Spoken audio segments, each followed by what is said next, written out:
আমাদের গমনাগমন କରୁଛନ୍ତି ଯେଉଁ ସ୍ଥାନରେ ଦେଖିବା 3 ଜଣ ମୋ ନାମରେ ଏକତ୍ର ମୋ ସେ ସ୍ଥାନର ସେମାନଙ୍କ ମଧ୍ୟରେ ମୁଁ ଉପସ୍ଥିତ ବୋଲି ପ୍ରଭୁ କହିଛନ୍ତି ତାଙ୍କର ଉପସ୍ଥିତିକୁ ପ୍ରତ୍ୟେକ ମାନେ ଅନୁଭବ କରିବା ଆତ୍ମା ସତ୍ୟରେ ଉପାସନା କରିବା କାରଣ ପ୍ରଭୁ ଏ ପ୍ରକାର ଉପାସକମାନଙ୍କୁ ଚାହାନ୍ତି ଯେଉଁମାନେ ଆତ୍ମା ସତ୍ୟରେ ଉପାସନା କରନ୍ତି ତାମାନେ ପ୍ରତ୍ୟେକ ପବିତ୍ର ଆତ୍ମାରେ ପରିପୂର୍ଣ୍ଣ ହୋଇ ଗୀତସ୍ମୃତ ଆଧ୍ୟାତ୍ମିକ ସଂକୀର୍ତ୍ତନ ଦ୍ୱାରା ମାନେ ପ୍ରତ୍ୟେକ ପରସ୍ପରକୁ ଉତ୍ସାହିତ ଦେବା କାରଣ ପ୍ରଭୁ ଏହା ଚାହୁଁଛନ୍ତି ଯେ ପାଉଲ କହିଲେ ମୁଁ ଆତ୍ମା ଦ୍ୱାରା ସ୍ତୁତିବାଦ କରିବି ଆଉ ବୁଦ୍ଧିର ସହିତ ମଧ୍ୟ ସ୍ତୁତିବାଦ କରିବି ଆତ୍ମା ଦ୍ୱାରା ପ୍ରାର୍ଥନା କରିବି ବୁଦ୍ଧିର ସହିତ ମଧ୍ୟ ପ୍ରାର୍ଥନା କରିବି ସେଥିପାଇଁ ଆସନ୍ତୁ ମାନେ ପ୍ରତ୍ୟେକ ପବିତ୍ର ଆତ୍ମାରେ ପରିପୂର୍ଣ୍ଣ ହୋଇ ଗୀତସ୍ତୁତ ଆଧ୍ୟାତ୍ମିକ ସଂକୀର୍ତ୍ତନ ଦ୍ୱାରା ପରସ୍ପରକୁ ଉତ୍ସାହିତ ଦେଇ ମାନେ ପ୍ରତ୍ୟେକ ପ୍ରଭୁଙ୍କ ସେବା କାର୍ଯ୍ୟ କରିବା Hallelujah, hallelujah, hallelujah, hallelujah, hallelujah, hallelujah, hallelujah, hallelujah, hallelujah, hallelujah, hallelujah, Hallelujah, hallelujah, hallelujah, hallelujah, hallelujah,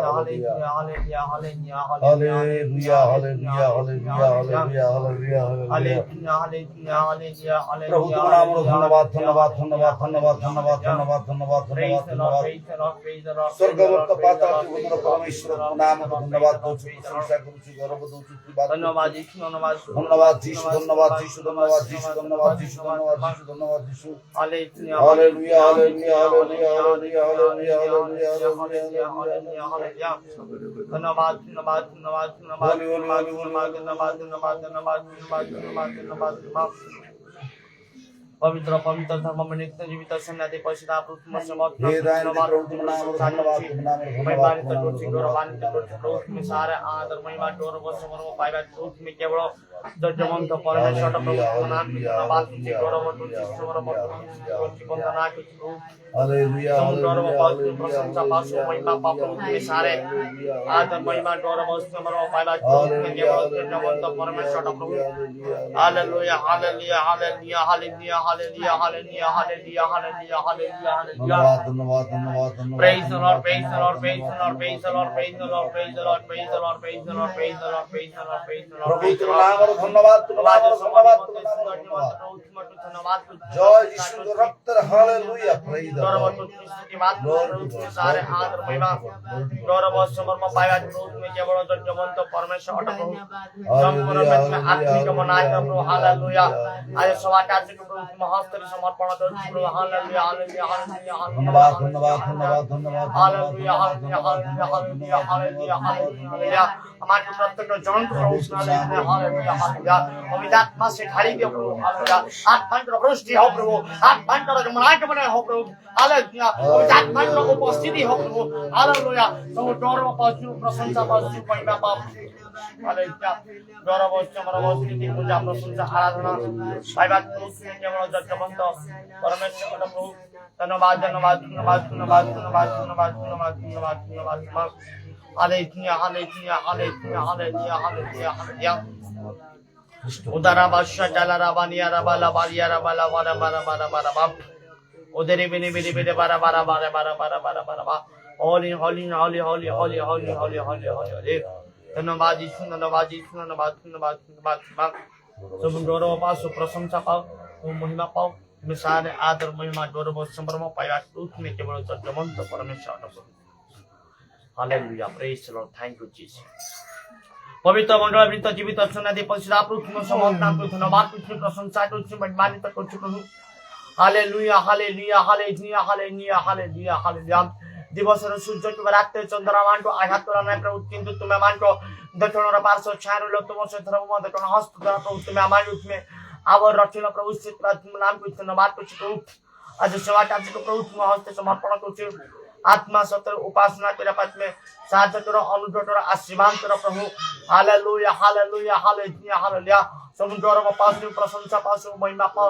सब तुम्हारी जुगे जुगे प्रभु आत्मा सत्य उपासना तेरा पामान में साथ करो अनुग्रह करो आशीर्वाद करो प्रभु हालेलुया हालेलुया जानो मांगी छु प्रभु ता तुम्हें जाची प्रदान करो प्रमाण करो प्रत्येक जन को प्रयोजन अनुसार तुम्हारा वाक्य प्रदान करो प्रभु प्रार्थना करते यीशु का नाम दाके प्रभु आत्मा को द्वारा परिचालित करो प्रभु hallelujah hallelujah hallelujah hallelujah hallelujah धन्यवाद धन्यवाद धन्यवाद धन्यवाद नेतालको ए स्थान एकत्रित छु म सेवा कार्य निमन्ते प्रत्येक तुमने दाके प्रभु अनुग्रह करो आशीर्वाद करो प्रभु आत्मा सत्य उपासना तेरा पद में साहाय्य करो अनुग्रह करो आशीर्वाद करो प्रभु हालेलुया धन्यवाद यीशु धन्यवाद धन्यवाद धन्यवाद धन्यवाद धन्यवाद सब गौरव पाओ प्रशंसा पाओ महिमा पाओ প্রভু তোমার যুগে যুগে হোক প্রার্থনা শুনল ধন্যবাদে কৃষ্ণଙ୍କ নামରେ নিবেদন করছি আমেন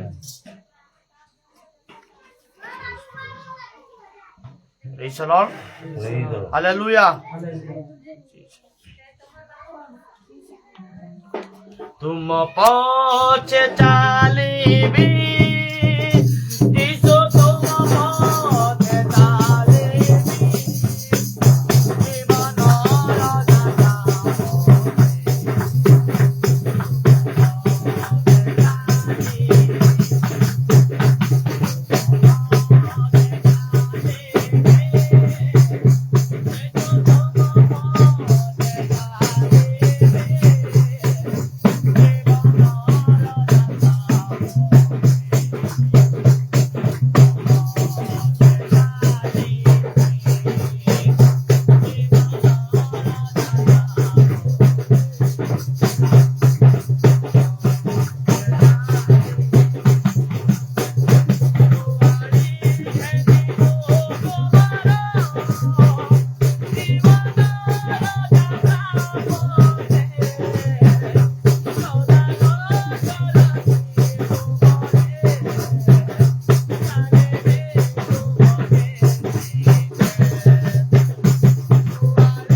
ମୁଠରିତ ହେଉ ଆମ ପରିବାରେ ପ୍ରଭୁ ଯୀଶୁଙ୍କ ନାମ ପ୍ରଭୁ ଯୀଶୁଙ୍କ ନାମ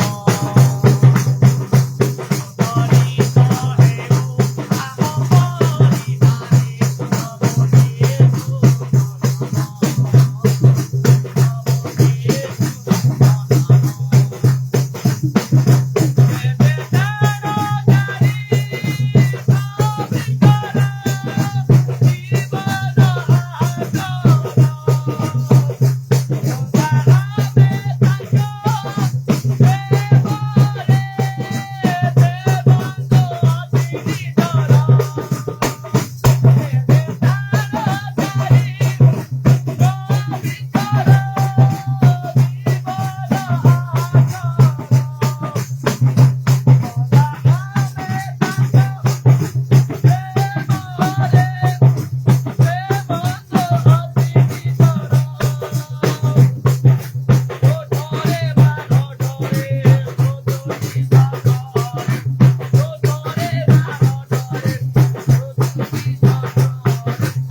Hallelujah, hallelujah, hallelujah, hallelujah. Udara bana başakala rabani ya rabala bani rabala bana bana bana. Hallelujah, hallelujah, hallelujah, hallelujah, hallelujah, hallelujah, hallelujah. Udara başakala rabani ya rabala bana bana. Awesome Almighty God, प्रभु नाम धन्यवाद तुझे प्रशंसा तुझे गौरव तुझे समर्पण तुझे स्तुति तुझे वंदना तुझे प्रभु Hallelujah, hallelujah, hallelujah, hallelujah, hallelujah. धन्यवाद धन्यवाद धन्यवाद धन्यवाद धन्यवाद धन्यवाद धन्यवाद. Hallelujah, hallelujah, hallelujah, hallelujah, hallelujah. उदारा बादशाह काला राबारिया राबालाबा. धन्यवाद धन्यवाद धन्यवाद धन्यवाद धन्यवाद धन्यवाद. Hallelujah, hallelujah, hallelujah, hallelujah, hallelujah, hallelujah. Thank you Jesus, thank you Lord. मनाप को धन्यवाद तुझे गौरव तुझे समर्पण तुझे स्तुति तुझे वंदना तुझे प्रभु. Hallelujah, hallelujah. ए नूतन जुगरे आचार संसार ए नूतन जुगरे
বাসা চালা রামানিয়া রামালা বারিয়া রামালা ওরে বেরে বেরে বারা বারা বাসা চালা রামানিয়া রামালা বারিয়া রামালা hallelujah thank you Jesus thank you ধন্যবাদ আমার বছর ব্লেসি বনি অଛନ୍ତି প্রার্থনা করিবে ধন্যবাদ ধন্যবাদ ধন্যবাদ ধন্যবাদ ধন্যবাদ ধন্যবাদ ধন্যবাদ পবিত্র পবিত্র পবিত্র অতি পবিত্র পরমেশ্বর প্রভু ଯୀଶୁ ତୁମରି ମହତ ଆଶୀଷ ନାମକୁ ଧନ୍ୟବାଦ ଦଉଛି ଗୌରବ ଦଉଛି ପ୍ରଶଂସା ଦଉଛି ସମ୍ଭ୍ରମ ଦଉଛି ରାଜା ଧନ୍ୟବାଦ ଧନ୍ୟବାଦ ଧନ୍ୟବାଦ ଧନ୍ୟବାଦ ଧନ୍ୟବାଦ ହେ ପବିତ୍ର ଆତ୍ମା ଈଶ୍ୱର ତୁମ ନାମରେ ଧନ୍ୟବାଦ ଧନ୍ୟବାଦ ପ୍ରଭୁ ଯୀଶୁ ଆଜି ଦିନ ଆରମ୍ଭରୁ ସମାପ୍ତି ପର୍ଯ୍ୟନ୍ତ ରାଜାଙ୍କର ଯତ୍ନ ଦାୟିତ୍ୱ ନେଲ ଏଥିପାଇଁ ଧନ୍ୟବାଦ ଧନ୍ୟବାଦ ଧନ୍ୟବାଦ ଧନ୍ୟବାଦ हे पवित्र मंगलमय ईश्वर प्रभु यीशु ए शुभ संध्या बेले प्रभु यीशु धन्यवाद तुम्हारे महान दासंग सहित प्रभु धन्यवाद यीशु धन्यवाद यीशु धन्यवाद यीशु तुम्हारी सेवा गौरव प्रशंसा करबा निमंते राजा तुम्हारी पाद तले आनकु छोट बड़ प्रत्येक एकत्रित करियछ एथिपाई तुम्हारी महत नामकु धन्यवाद दउची धन्यवाद धन्यवाद धन्यवाद धन्यवाद धन्यवाद धन्यवाद धन्यवाद मंगलमय ईश्वर धन्यवाद धन्यवाद धन्यवाद प्रभु यीशु तुम्हें जे अछो से अछो वास्तविक प्रार्थना स्थल रे उपस्थित अछो एथिपाई तुम्हारी पवित्र नाम को धन्यवाद दउची धन्यवाद धन्यवाद धन्यवाद धन्यवाद हे नित्य जीवित ईश्वर प्रभु यीशु हालेलुया हालेलुया हालेलुया राजा आनकर जीवाष्ट मुख पात्र खोली दैछो तुम्हारी प्रशंसा गौरव करिबा निमंते प्रभु यीशु एथिपाई धन्यवाद दउची हालेलुया हालेलुया हालेलुया स्वर्गीय राजा आनकर जाओ पाप धर्म अछि तुम्हारी पवित्र रक्त रे धोई दियो पुछि दियो आनको शुचि करो पवित्र करो क्षमा करो मार्जना करो प्रभु Yeshu hallelujah hallelujah hallelujah hallelujah hallelujah हे राजा मान को राजा प्रभु मान करो प्रभु देव मान करो देव सैन्याधिपति सदा प्रभु तुम्हें जा ऐश्वर्य मंत्री पराकांत राजा खुदानी खाना मयंदा नुदा निबनी सिनिकी निधि निंदिरी उरी बाती रुदिंदिरी दुरी कामनी आत्मिरी गुला यंगले तिनिंदिरी एस्की उल्लायु इसिलुवंदिनी hallelujah hallelujah hallelujah hallelujah hallelujah hallelujah प्रभु यीशु स्वर्ग सिंहासन पृथ्वी तुम्हारा पादो पीठो राजा तुम्हारी पादो तले आनको एकत्रित करियो छोटी पाई धन्यवाद खंडा बरे बरे बरे बरे बरे बरे बरे बरे बरे बरे बरे बरे बरे बरे बरे बरे सर बरे बरे बरे बरे बरे बरे बरे बरे बरे बरे बरे बरे बरे तुम्हें अति भयंकर परमेश्वर यीशु धन्यवाद धन्यवाद धन्यवाद धन्यवाद hallelujah hallelujah hallelujah hallelujah hallelujah Yeshu राजा धन्यवाद धन्यवाद धन्यवाद हाँ राजा दीर्घ वर्ष पर्यंत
शक्तिर व्यवहार कर विश्वासी मानकर व्यवहार कर प्रत्येक मनोवांछा गुड़ी पूर्ण कर प्रभु धन्यवाद धन्यवाद बाइकर समय राजा तुम्हारी ईमान दास को तुम हस्तर दौची प्रभु धन्यवाद मनुष्य वर्तन संग पवित्र आत्मा वक्ता हाँ पवित्र आत्मा ईश्वर तुम्हारा दास मुख पत्र दे नुआ नुआ वाक्य दे आनको सजाड़ुच प्रभु सुंदर बर बर बर बर बर बर बर बर बर बर बर बर बर बर बर सर बर बर बर बर बर बर चंडी गुण तप्त वाक्य बुझिवा निमंते आनको पवित्र आत्मार ज्ञान जगाओ प्रभु पूरी बातर वंदर बर तुरी रिदंदर बर कमनी आत्मिरी उडी रियांगिनी नेकी नादिनी आत्मिरी बुलाय अंदल यति निंदिनी एस्की लाइव इजु hallelujah hallelujah hallelujah hallelujah hallelujah धन्यवाद धन्यवाद धन्यवाद धन्यवाद तुम्हारी दास दर्शन भाई परिचालना करूअछि तुम्हें ताकू शक्ति रे व्यवहार करो प्रभु यीशु अंदर बर बर बर बर बर बर बर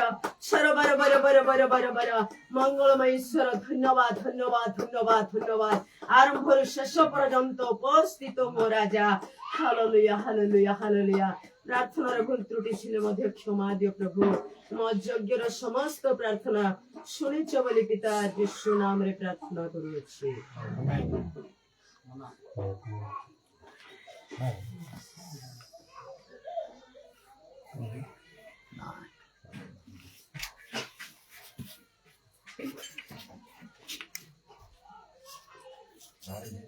प्रेज द लॉर्ड प्रभु के मौत नाम को विशेष धन्यवाद है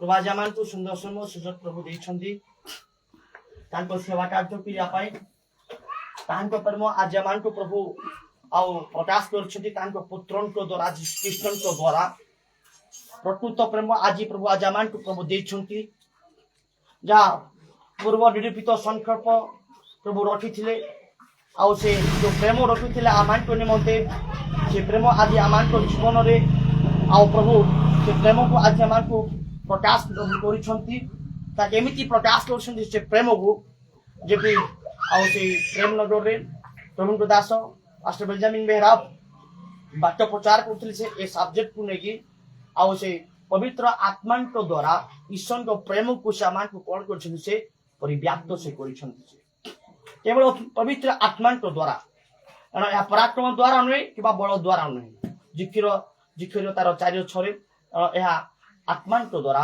यह सन्यादी प्रति सदाप्रभु कहती कारण जिनु बाबिलोन को प्रति सदाप्रभु वाक्य उपस्थित हैला ସେଥିପାଇଁ ପ୍ରଭୁଙ୍କ ନାମକୁ ବିଶେଷ ଧନ୍ୟବାଦ ଆଜି ଆମେ ଏ ସୁନ୍ଦର ସଭାଇଟା ମାନେ ପ୍ରାପ୍ତ ହେଇଛୁ ଯାରି ଫଳରେ ଆଉ ପ୍ରଭୁଙ୍କ ଦାସଙ୍କ ସେଇ କଠିନ ପରିଶ୍ରମର ଫଳ ଆଉ ଯାହା ମାନେ ଏ ସ୍ଥାନ ମାନେ ପ୍ରତ୍ୟେକ ବସି ଅଛୁ ପ୍ରଭୁଙ୍କ ସେବା କାର୍ଯ୍ୟ ପ୍ରଭୁଙ୍କ ଗୌରବ ପ୍ରଭୁଙ୍କ ସ୍ତୁତିବାଦ ଆମେ କରୁଛୁ ଯେପରି ଆଉ ତାଙ୍କର ସୌଭାଗ୍ୟତା ମଧ୍ୟକୁ ପ୍ରଭୁ ଆଜି ଆମକୁ ଆଣିଛନ୍ତି ପବିତ୍ର ଆତ୍ମାଙ୍କ ଦ୍ୱାରା ଗୋଟେ କଥା ଆଉ ଆଉ ଲେଖା ହେଲା କଣ ତାର କଲସ୍ୟ ପୁସ୍ତକରେ ତାର ପ୍ରେରିତ ପାଉଲ ମାନେ ପ୍ରତ୍ୟେକ ଖ୍ରୀଷ୍ଟଙ୍କ ସୌଭାଗ୍ୟତା ମାନେ ଉପସ୍ଥାପନ କରୁଛୁ ଆଣୁଛୁ ଲୋକମାନଙ୍କୁ ଆମେ ଆଣୁଛୁ ପ୍ରଭୁଙ୍କ ଦାସଙ୍କ ଦ୍ୱାରା ମଧ୍ୟ ପ୍ରଭୁ ଆଜି ଆମକୁ ଏଇ ସୌଭାଗ୍ୟତା ମଧ୍ୟକୁ ପ୍ରଭୁ ଆଜି ଆମକୁ ଆଣିଛନ୍ତି ଏ ସୌଭାଗ୍ୟତା ମଧ୍ୟକୁ ପ୍ରଭୁ ଆଣିଛନ୍ତି ଯାରି ଫଳରେ ଆମେ ଆଉ ପ୍ରଭୁଙ୍କ ସୌଭାଗ୍ୟତା ମଧ୍ୟକୁ ମାନେ ଆସିଛୁ କାରଣ ତାଙ୍କ ସୌଭାଗ୍ୟତାର ପୁଣି ଅନନ୍ତ ଜୀବନ ଅଟେ ଆମେ ପ୍ରତ୍ୟେକ ଅନ୍ଧକାର ଅବସ୍ଥାରେ ଆମେ ଥିଲୁ ଆମମାନଙ୍କ ଜୀବନରେ ଆଲୋକ ଉଦିତ ହେଇନଥିଲା କିନ୍ତୁ ଆଉ ପ୍ରଭୁ ଆଉ ଆମମାନଙ୍କୁ ପ୍ରେମ କରି ପ୍ରଭୁଙ୍କ ଦାସ ପାଷ୍ଟର ବେଞ୍ଜାମିନ ବେହରାଙ୍କ ଦ୍ୱାରା ସେ ସତ୍ୟ ବାକ୍ୟ ଆଣିଲେ ଆମେ ବିଜାତି ଥିଲୁ ଆମେ ଆଉ ଯୋଉମାନେ ଈଶ୍ୱର ନଥିଲେ ମାନେ ପ୍ରଭୁ ନଥିଲେ ସେମାନଙ୍କ ସେବା କାର୍ଯ୍ୟ କରିଥିଲୁ କିନ୍ତୁ ପ୍ରଭୁ ତାଙ୍କ ଦ୍ୱାରା ଆଜି ଆମମାନଙ୍କୁ ପ୍ରଭୁ ଏକ ପରିଚୟ ପ୍ରଭୁ ଦେଇଛନ୍ତି ଆଉ ଏକ ଆଉ ମାନେ ସ୍ୱର୍ଗ ରାଜ୍ୟର ପଥ ଆମମାନଙ୍କୁ ସେ ଦେଖାଇ ଦେଇଛନ୍ତି ପ୍ରଭୁଙ୍କ ନାମକୁ ବିଶେଷ ଧନ୍ୟବାଦ କିଛି ବର୍ଷ ପର୍ଯ୍ୟନ୍ତ ଆଉ ପ୍ରଭୁଙ୍କ ଦାସ ମାନେ 1 ବର୍ଷ ପର୍ଯ୍ୟନ୍ତ ଅସୁସ୍ଥତାରେ ଥିଲେ ପୀଡ଼ିତ ଅବସ୍ଥାରେ ଥିଲେ ଆମେ ତାଙ୍କ ନିମନ୍ତେ ଆଉ ବହୁତ ଚିନ୍ତାରେ ଥିଲୁ ଭାରଗ୍ରସ୍ତରେ ଥିଲୁ ବ୍ୟତିବ୍ୟସ୍ତ ହେଇକି ଥିଲୁ କାଳେ କ'ଣ ପ୍ରଭୁଙ୍କ ଦାସ ଆଉ ପ୍ରଭୁଙ୍କ ପାଖକୁ କ'ଣ ଚାଲିଯିବେ କି ଆମମାନଙ୍କର ଚିନ୍ତା ଭାବନା ଥିଲା କିଏ ଆଉ ମାନେ ଏ ମଣ୍ଡଳୀର ଦାୟିତ୍ୱ ନେବେ କିଏ ଆଉ ମଣ୍ଡଳୀକୁ ଏକ ଉଦ୍ଦୀପନା ସୃଷ୍ଟି କରିବ ଆଉ କିଏ ଆଉ ମାନେ ଏ ସମସ୍ତ ମଣ୍ଡଳୀକୁ ଏକ ଜାଗୃତି ସୃଷ୍ଟି କରିବ କାରଣ ପ୍ରଭୁଙ୍କ ଦାସଙ୍କ ଦ୍ୱାରା ଆମେ ପ୍ରତ୍ୟେକ ପରିଚୟ ପାଇଛୁ ଯେବେ ଲେଖା ଅଛି ପ୍ରଭୁ ତାଙ୍କୁ ଏକ ଆହ୍ୱାନ ପ୍ରଭୁ ଦେଲେ ସତ୍ୟ ବାଟ ଗୁଡ଼ିକ ଦେଲେ ଆଜି ଅନେକଙ୍କ ଠାରେ ସେ ସତ୍ୟ ବାଟ ଗୁଡ଼ିକ ନାହିଁ କିନ୍ତୁ ପ୍ରଭୁ ଆଜି ଆମମାନଙ୍କୁ ସତ୍ୟ ବାଟ ଗୁଡ଼ିକ ପ୍ରଭୁ ଆଜି ଆମମାନଙ୍କୁ ଦେଲେ ଯେପରି ଆଉ ସେ ଜିକ୍ଷରୀୟ ଓ ଏଲିଜାବେଥ ଏମାନେ କଣ ଥିଲେ ଏମାନେ ଜିକ୍ଷରୀୟ ଏଲିଜାବେଥ ଏମାନେ ମନ୍ଦିରରେ ଯାଜକ କର୍ମ ଏମାନେ କରୁଥିଲେ ଯାଜକ କର୍ମ ଏମାନେ ଯେତେବେଳେ କରୁଥିଲେ ଆଉ ଏଲିଜାବେଥ କଣ ଥିଲେ ବନ୍ଧା ଥିଲେ ନିୟମିତ ଅନୁସାରେ ପାଇ ଅନୁସାରେ ଏମାନେ ଏମାନେ ଯାଜକ କର୍ମ ଏମାନେ କରୁଥିଲେ କୌଣସି ପ୍ରକାର ସେମାନେ ଅବହେଳା ସେମାନେ କରିନଥିଲେ କିନ୍ତୁ ସେମାନଙ୍କର ଯାଜକର କର୍ମକୁ ଦେଖି ପ୍ରଭୁ କଣ କଲେ ଦୂତ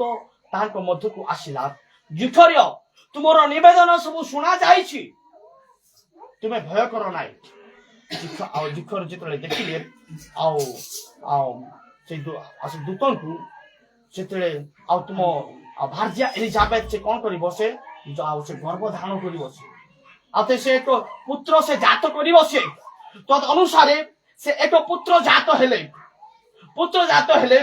ସେପରି ଭାବରେ ମଧ୍ୟ ପ୍ରଭୁଙ୍କ ଦାସ ପାଷ୍ଟର ବେଞ୍ଜାମିନ ବେହେରା ଆଉ ଯେପରି ଆମଙ୍କର ଅନେକଙ୍କର ଆନନ୍ଦ ଓ ଉଲ୍ଲାସର କାରଣ ହେବା ପାଇଁ ପ୍ରଭୁ ତାଙ୍କୁ କଣ କଲେ ତାଙ୍କ ମାତାଙ୍କ ଉଦରରୁ ଆଉ ତାଙ୍କ ମାତା ମଧ୍ୟ ତାଙ୍କର ମାତାଙ୍କ ନାମ ମଧ୍ୟ ଏଲିଜାବେଥ ଥିଲା ତାଙ୍କ ମାତାଙ୍କ ନାମ ମଧ୍ୟ ଏଲିଜାବେଥ ଥିଲା ଏଲିଜାବେଥ ମଧ୍ୟ ସେ ବଞ୍ଝା ମାନେ ସନ୍ତାନ ସନ୍ତତି କିଛି ହଉନଥିଲା ତାଙ୍କ ମାଙ୍କର ଆଉ ଏଲିଜାବେଥ ଯେପରି ଜହଙ୍କ ସଦୃଶ ପ୍ରଭୁ ଜାଣିଥିଲେ ପୂର୍ବ ନିରୂପିତ ସଂକଳ୍ପ ଯୋଜନା ଅନୁସାରେ ଯେପରି ଜହନ ଯେପରି ଅନେକଙ୍କର ଆନନ୍ଦ ଓ ଉଲ୍ଲାସର କାରଣ ହେବ ପ୍ରଭୁଙ୍କ ଦାସ ମଧ୍ୟ ସେ ବୁଡ୍ରେଙ୍ଗରେ ଆଉ ସେ ଏଲିଜାବେଥ ବୋଲି ଗୋଟେ ମା ଅଛନ୍ତି ଆଉ ସେ ଜନ୍ମ ଗ୍ରହଣ କରିବେ ସେ ମଧ୍ୟ ଏ କୋଟିଗୁଡା ଜାମସାଇ ମଧ୍ୟରେ ଆଉ ଆମଙ୍କର ମୋହନା ଅଞ୍ଚଳ ମଧ୍ୟରେ ଆମଙ୍କର ଗଜପତି ଅଞ୍ଚଳ ମଧ୍ୟରେ ସେ କଣ କରିବ ଅନେକଙ୍କର ଆନନ୍ଦ ଓ ଉଲ୍ଲାସର କାରଣ ହେବ ସିଏ ପ୍ରେଜ୍ ଦ ଲର୍ଡ ହାଲେଲୁୟା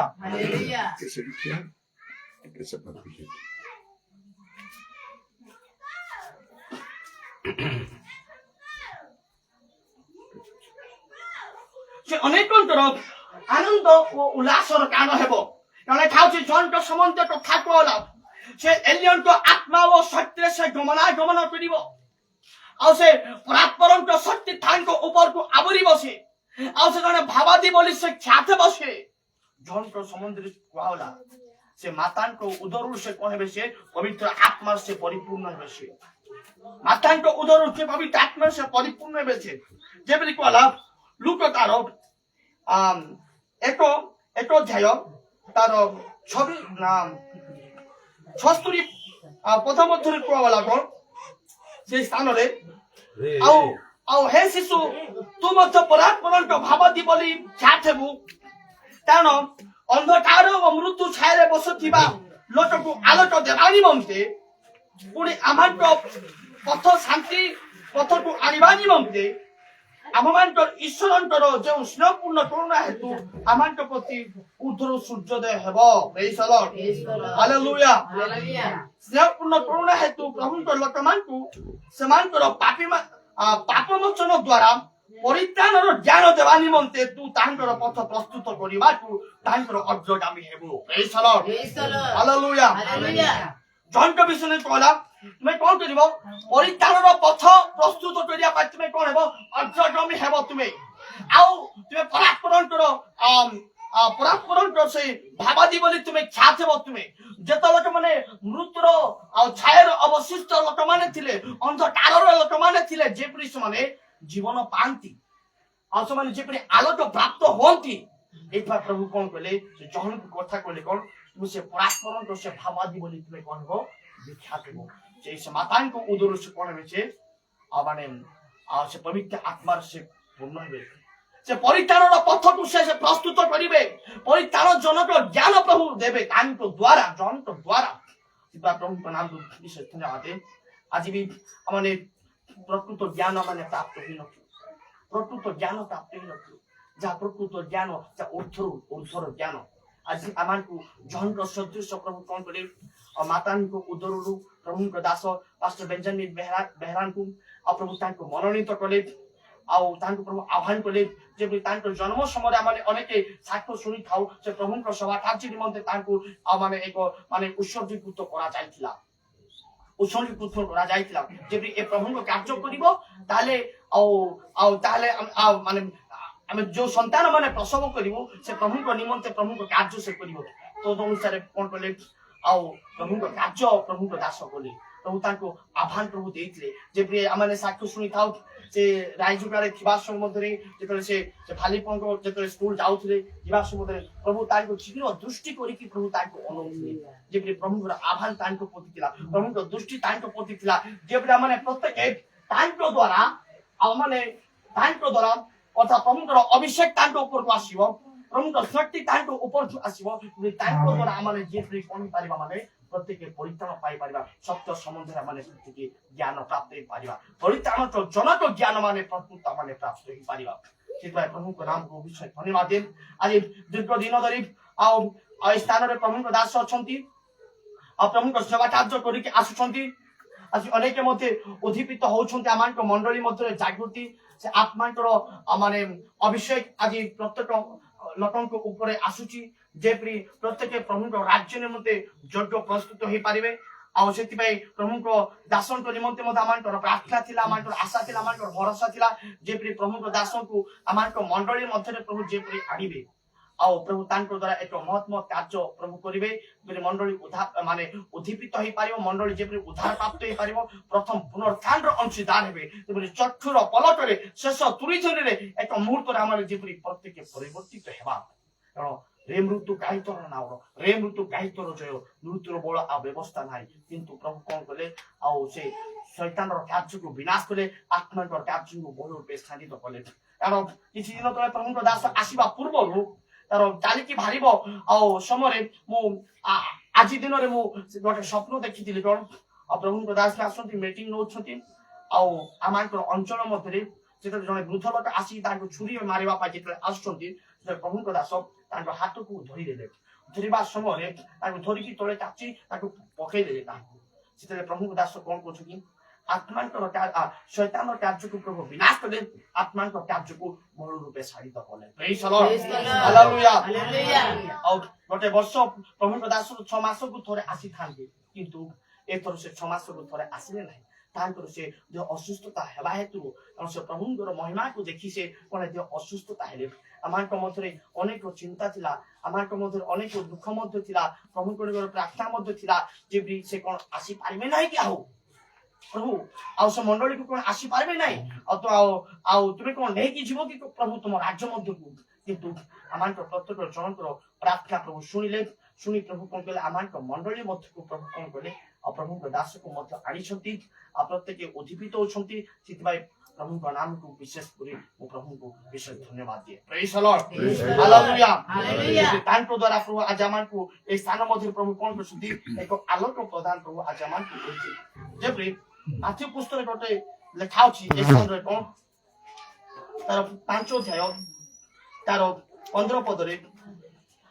ସବ୍ଲୁନ୍ ଦେଶ ନପ୍ତାଲି ଦେଶ ସମୁଦ୍ର ନିକଟବର୍ତ୍ତୀ ଜର୍ଦ୍ଦନ ଅପାରର ପାର୍ଶ୍ୱସ୍ଥ ଦ୍ୱିଜାତି ମାନଙ୍କର ଗାଲିଲି ଅନ୍ଧକାର ବାସୀ ଲୋକେ ମହା ଆଲୋକ ଦର୍ଶନ କଲେ ଆଉ ମୃତ୍ୟୁର ଅଞ୍ଚଳ ଓ ଛାଇର ଅବସ୍ଥିତ ଲୋକଙ୍କ ନିମନ୍ତେ ଆଲୋକ ଉଦିତ ହେଲା ପ୍ରେଜ୍ ଦ ଲର୍ଡ ଆଲୋକ ଉଦିତ ହେଲା ମୃତ୍ୟୁର ଅଞ୍ଚଳ ଓ ଛାଇର ଅବସ୍ଥିତ ଲୋକଙ୍କ ନିମନ୍ତେ ଆଲୋକ ଉଦିତ ହେଲା ଏ ଆଲୋକ ପ୍ରଭୁ ଆର୍ଯ୍ୟମାନଙ୍କୁ ଦେଲେ ଅନ୍ଧକାରରେ ଆଉ ମୃତ୍ୟୁରେ ଅବସ୍ଥିତ ଲୋକମାନେ ଯେପରି ଆମର ଆଲୋକ ପ୍ରାପ୍ତ ହେଇପାରିବେ ପ୍ରଭୁ କଣ କଲେ ସେମାନଙ୍କୁ ଆଲୋକ ଦେଲା କଲସିୟମ ତାର 1 ଅଧ୍ୟାୟ ତାର 13-14 ପଦରେ ଲେଖା ଅଛି କଣ ସେମାନଙ୍କୁ ଅନ୍ଧକାରର କ୍ଷମତାର ଆମକୁ ଉଦ୍ଧାର କରି ଆଣି ଆପଣ ପ୍ରେମ ପାତ୍ର ପୁତ୍ରଙ୍କ ରାଜ୍ୟ ମଧ୍ୟକୁ ପ୍ରଭୁ ଆଜି ଆମକୁ କରୁଛନ୍ତି ମାନେ ସବ ପ୍ରମାଣ ଆମକୁ କରୁଛନ୍ତି ସ୍ଥାନାନ୍ତରିତ ପ୍ରଭୁ ଆମକୁ କରିଛନ୍ତି ଯେପରି ମାନେ ଅର୍ଥାତ୍ ପାପ କ୍ଷମା ମୁକ୍ତି ଅର୍ଥାତ୍ ପାପ କ୍ଷମା ମାନେ ପାଇଛୁ ଅର୍ଥାତ୍ ଯୀଶୁ ଖ୍ରୀଷ୍ଟଙ୍କ ଦ୍ୱାରା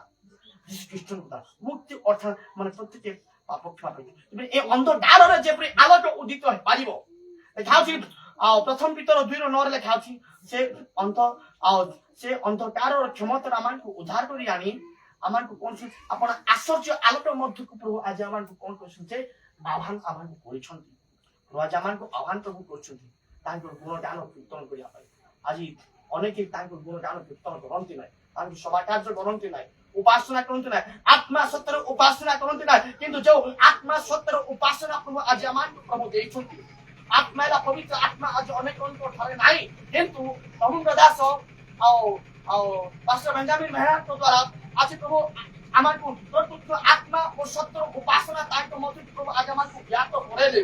ଯେ ବି ପ୍ରଥମ ଥେସଲୋନିକ 1 ଅଧ୍ୟାୟ ତାର 4-5 ପଦ ଲେଖା ଅଛି।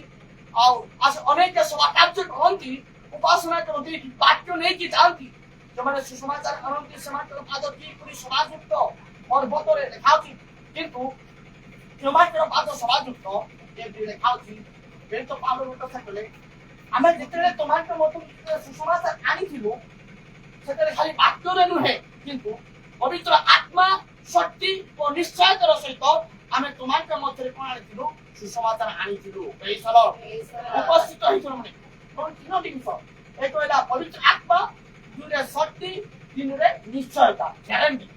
ନିଶ୍ଚୟତାର ସହିତ ପ୍ରଭୁଙ୍କ ଦାସ ଆସିଲେ, ନିଶ୍ଚୟତାର ସହିତ ପ୍ରଭୁଙ୍କ ଦାସ ଆସିଲେ ଆମମାନଙ୍କ ଗ୍ରାମ ମଧ୍ୟକୁ।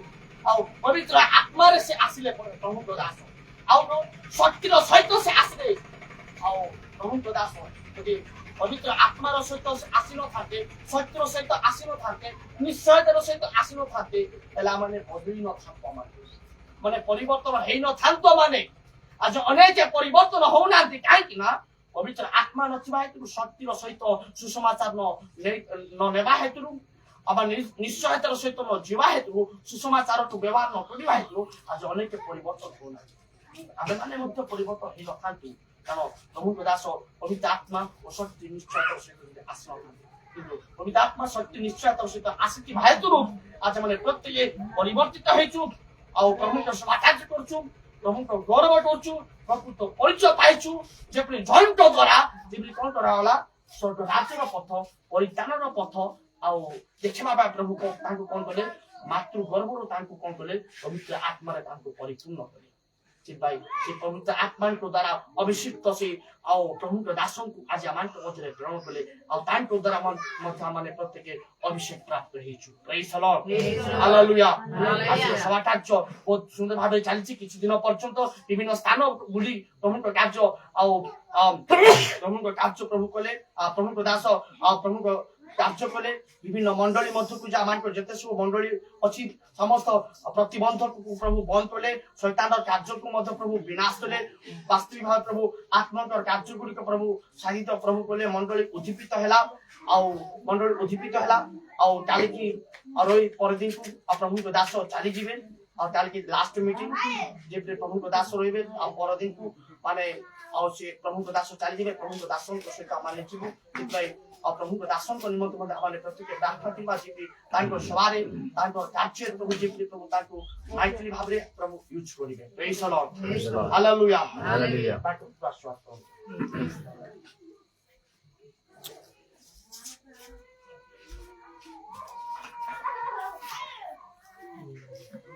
Jonas, क्या हो? तबे कहली मत तो क्या हो?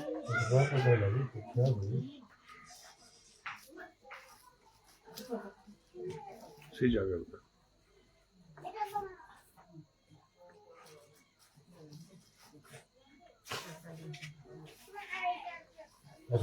धन्यवाद।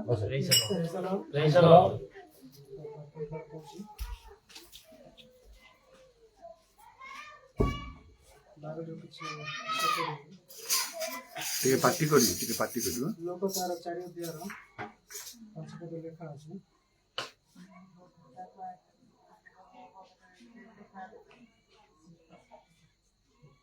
ତାର 10 ଅଧ୍ୟାୟର ଶେଷ ପଦ।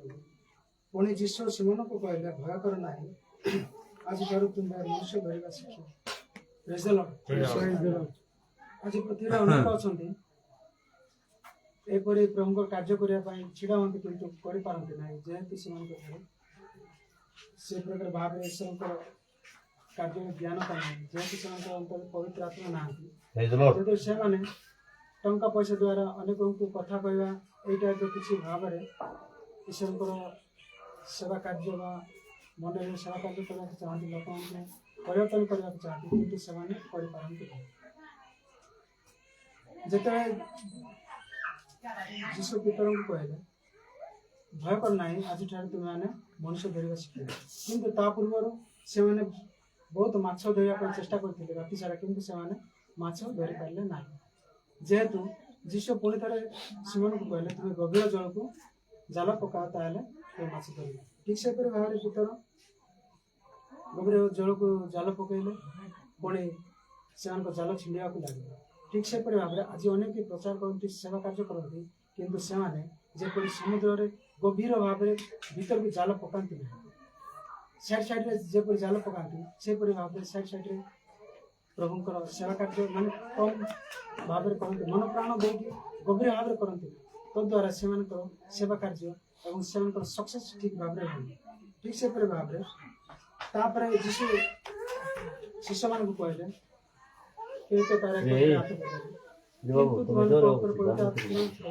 ତୁମମାନେ ଶକ୍ତି ପ୍ରାପ୍ତ ହେବ। ଜେରୁସାଲେମ, ଯହୁଦା ପ୍ରଦେଶ ଓ ସମୀରଣ ସାକ୍ଷୀ ହେବ। ଠିକ୍ ସେପରି ଭାବରେ ସେମାନେ ପବିତ୍ର ଆତ୍ମାରେ ପୂର୍ଣ୍ଣ ହେଲା ପରେ ପିତର ଯେତେବେଳେ ପ୍ରଚାର କରୁଥିଲେ, ସେହି ସମୟରେ 3000 ଲୋକ ମନୋଯୋଗ କରିଥିଲେ। ଯେହେତୁ ତାଙ୍କର ଈଶ୍ୱରଙ୍କ ଆତ୍ମା ଥିଲା, ସେମାନେ ପବିତ୍ର ଆତ୍ମାରେ ଠିକ୍ ସେପରି ଭାବରେ ଆମେ ପ୍ରଭୁଙ୍କ ସେବା କରିବା ନିମନ୍ତେ, ସାକ୍ଷୀ ହେବା ନିମନ୍ତେ ପ୍ରଥମେ ପବିତ୍ର ଆତ୍ମାରେ ପୂର୍ଣ୍ଣ ହେବାକୁ ପଡ଼ିବ। Praise the Lord. God bless you. नहीं जा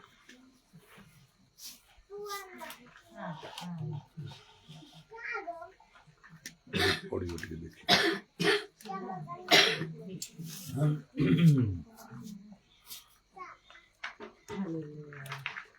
देखिए सर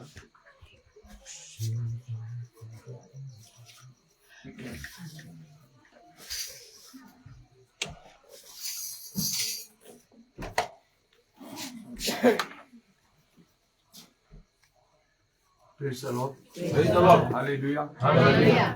प्रभु नाम धन्यवाद दू आज विशेष सभा कार्य दुई जन प्रथम आमर पास्टर प्रचारक सामसन जासन भाई ये प्रचारक एवांजेलिस्ट से कहले से तो अनेक दिन हलानी सब दायित्व नहीं से कार्य कर तेणु पूरा गोटे स्टेट एक्सप्रेस परी कथा सब थिला आ बहुत भल कथा बहुत गभीर कथा मध्य से कहले प्रभु धन्यवाद प्रभु तांको व्यवहार भी करुछंती से जिखरियो एलिजाबेथ आउ जॉन तांको नहीं कि मते मो बापा मां को सहित गोटे मिसई देले खुशी लगिला गोटे बुद्धिर कथा ज्ञानर कथा से कहले सतरे मो मां ना थिला एलिजाबेथ आउ बापा अवश्य जिखरियो तांगना नहीं तांगना थिला रेजिस्ट्रार किंतु से डुबन समय आले बड़े से गोटे बाइबल ना इच्छा कले आ तांको जोसेफ बेरा बोली दिया किंतु जिखरियो जेमिति जने जाजक थिले मो बापा भी प्रथमे 12 वर्ष पर्यंत जने प्रचारक थिले आउ परे आउ से मिशन स्कूल टीचर आउ गवर्नमेंट टीचर मध्य थिले पुणी तांको रिटायरमेंट पर मध्य आउ गोटे दायित्व नहीं गोटे मंडल दायित्व नहीं कि से सभा कार्य करू करू प्रभु निकट को से चली गले आउ तांकर पुत्र जेपरी जोहन से भाव आउ से बंध्या एलिजाबेथ बंध्या थे से भाव मो बापा बह पर 5 वर्ष पर्यंत से संतान थिला मो माँ से प्रकार गोटे बंध्या थे आउे जो संतान है मो प्रथम संतान 3 दिन बेले आउ मते मंदिर उत्सर्ग कराइता प्रभु कार्य करी एवं समयानुक्रमे प्रभु आउ मते धरिले मोर भी परिवर्तन है मो मातृगर्भर पवित्र आत्मा पूर्ण नुहे मात्र आउ जन जेपरी मातृगर्भर पवित्र आत्मा परिपूर्ण प्रभु कार्य कले जो समय मोर परिवर्तन है प्रभु मत सत्य ज्ञात देले से समय ठारू पवित्र आत्मा परिपूर्ण हो आज पर्यंत 44 वर्ष है प्रभुंकर सेवा कार्य करी आसुची मोर सेवा कार्य पवित्र आत्मा बिना आउ केबे ही न थाए पवित्र आत्मा को ଆଉ ଯଥେଷ୍ଟ ଗୁରୁତ୍ୱ ଦେଇ ଏବଂ ଯଥାସାଧ୍ୟ ଉଦ୍ୟମ କରି ମଧ୍ୟମ କରି ଆସୁଛି ଏବଂ ଯେପରି ଆଉ ସେଇ ଜୋନଙ୍କୁ ଦ୍ୱାରା ଅନେକଙ୍କୁ ସେ ଇସ୍ରାଏଲରେ ସନ୍ତାନ ମାନଙ୍କୁ ପିତାମାତାଙ୍କ ପ୍ରତି ପିତାମାତାଙ୍କ ହୃଦୟ ସନ୍ତାନ ମାନଙ୍କୁ ଫେରେଇବ ଲେଖିଲା ମୋର ପରିଶ୍ରମ ପରିବର୍ତ୍ତନ ଆରମ୍ଭ ଠାରୁ ସେହିପରି ଭାବରେ ଅନେକଙ୍କର ପରିତ୍ରାଣ ପରିବର୍ତ୍ତନ ନିମନ୍ତେ ଆଜି ପର୍ଯ୍ୟନ୍ତ ମୁଁ ଉଦ୍ୟମ କରି ଆସିଛି ଆଉ ମୋର ଦ୍ୱିତୀୟ ଉଦ୍ୟମ ବା ଦ୍ୱିତୀୟ ଲକ୍ଷ୍ୟ କିଛି ବି ନାହିଁ ଯାହା ବି ହଉ ପ୍ରଭୁଙ୍କର ଆମର ଧନ୍ୟବାଦ ହୁଏ ତାପରେ ଜୋନସ୍ ଯାହାଙ୍କୁ ବର୍ତ୍ତମାନ ନିକଟରେ ତାଙ୍କୁ ଅଭିଷେକ ଦିଆଯାଇଛି ଜଣେ କାର୍ଯ୍ୟକାରୀ ୱାର୍କର ଭାବରେ ତାଙ୍କଠାରୁ ମଧ୍ୟ ଆଗରୁ ସବୁ ମୁଁ ଶୁଣିଛି ଲକ୍ଷ୍ୟ କରିଛି ପ୍ରଭୁଙ୍କର କାର୍ଯ୍ୟ ଆଉ କରିବାର ଗୋଟେ ମନ ଗୋଟେ ଉଦ୍ୟୋଗ ମୁଁ ଲକ୍ଷ୍ୟ କରିଛି ଏବଂ ପ୍ରଭୁଙ୍କର ସତ୍ୟ ବାକ୍ୟକୁ ଦୃଢ ଭାବରେ ତାକୁ କାର୍ଯ୍ୟକାରୀ କରିବାର ବିଷୟ ମଧ୍ୟ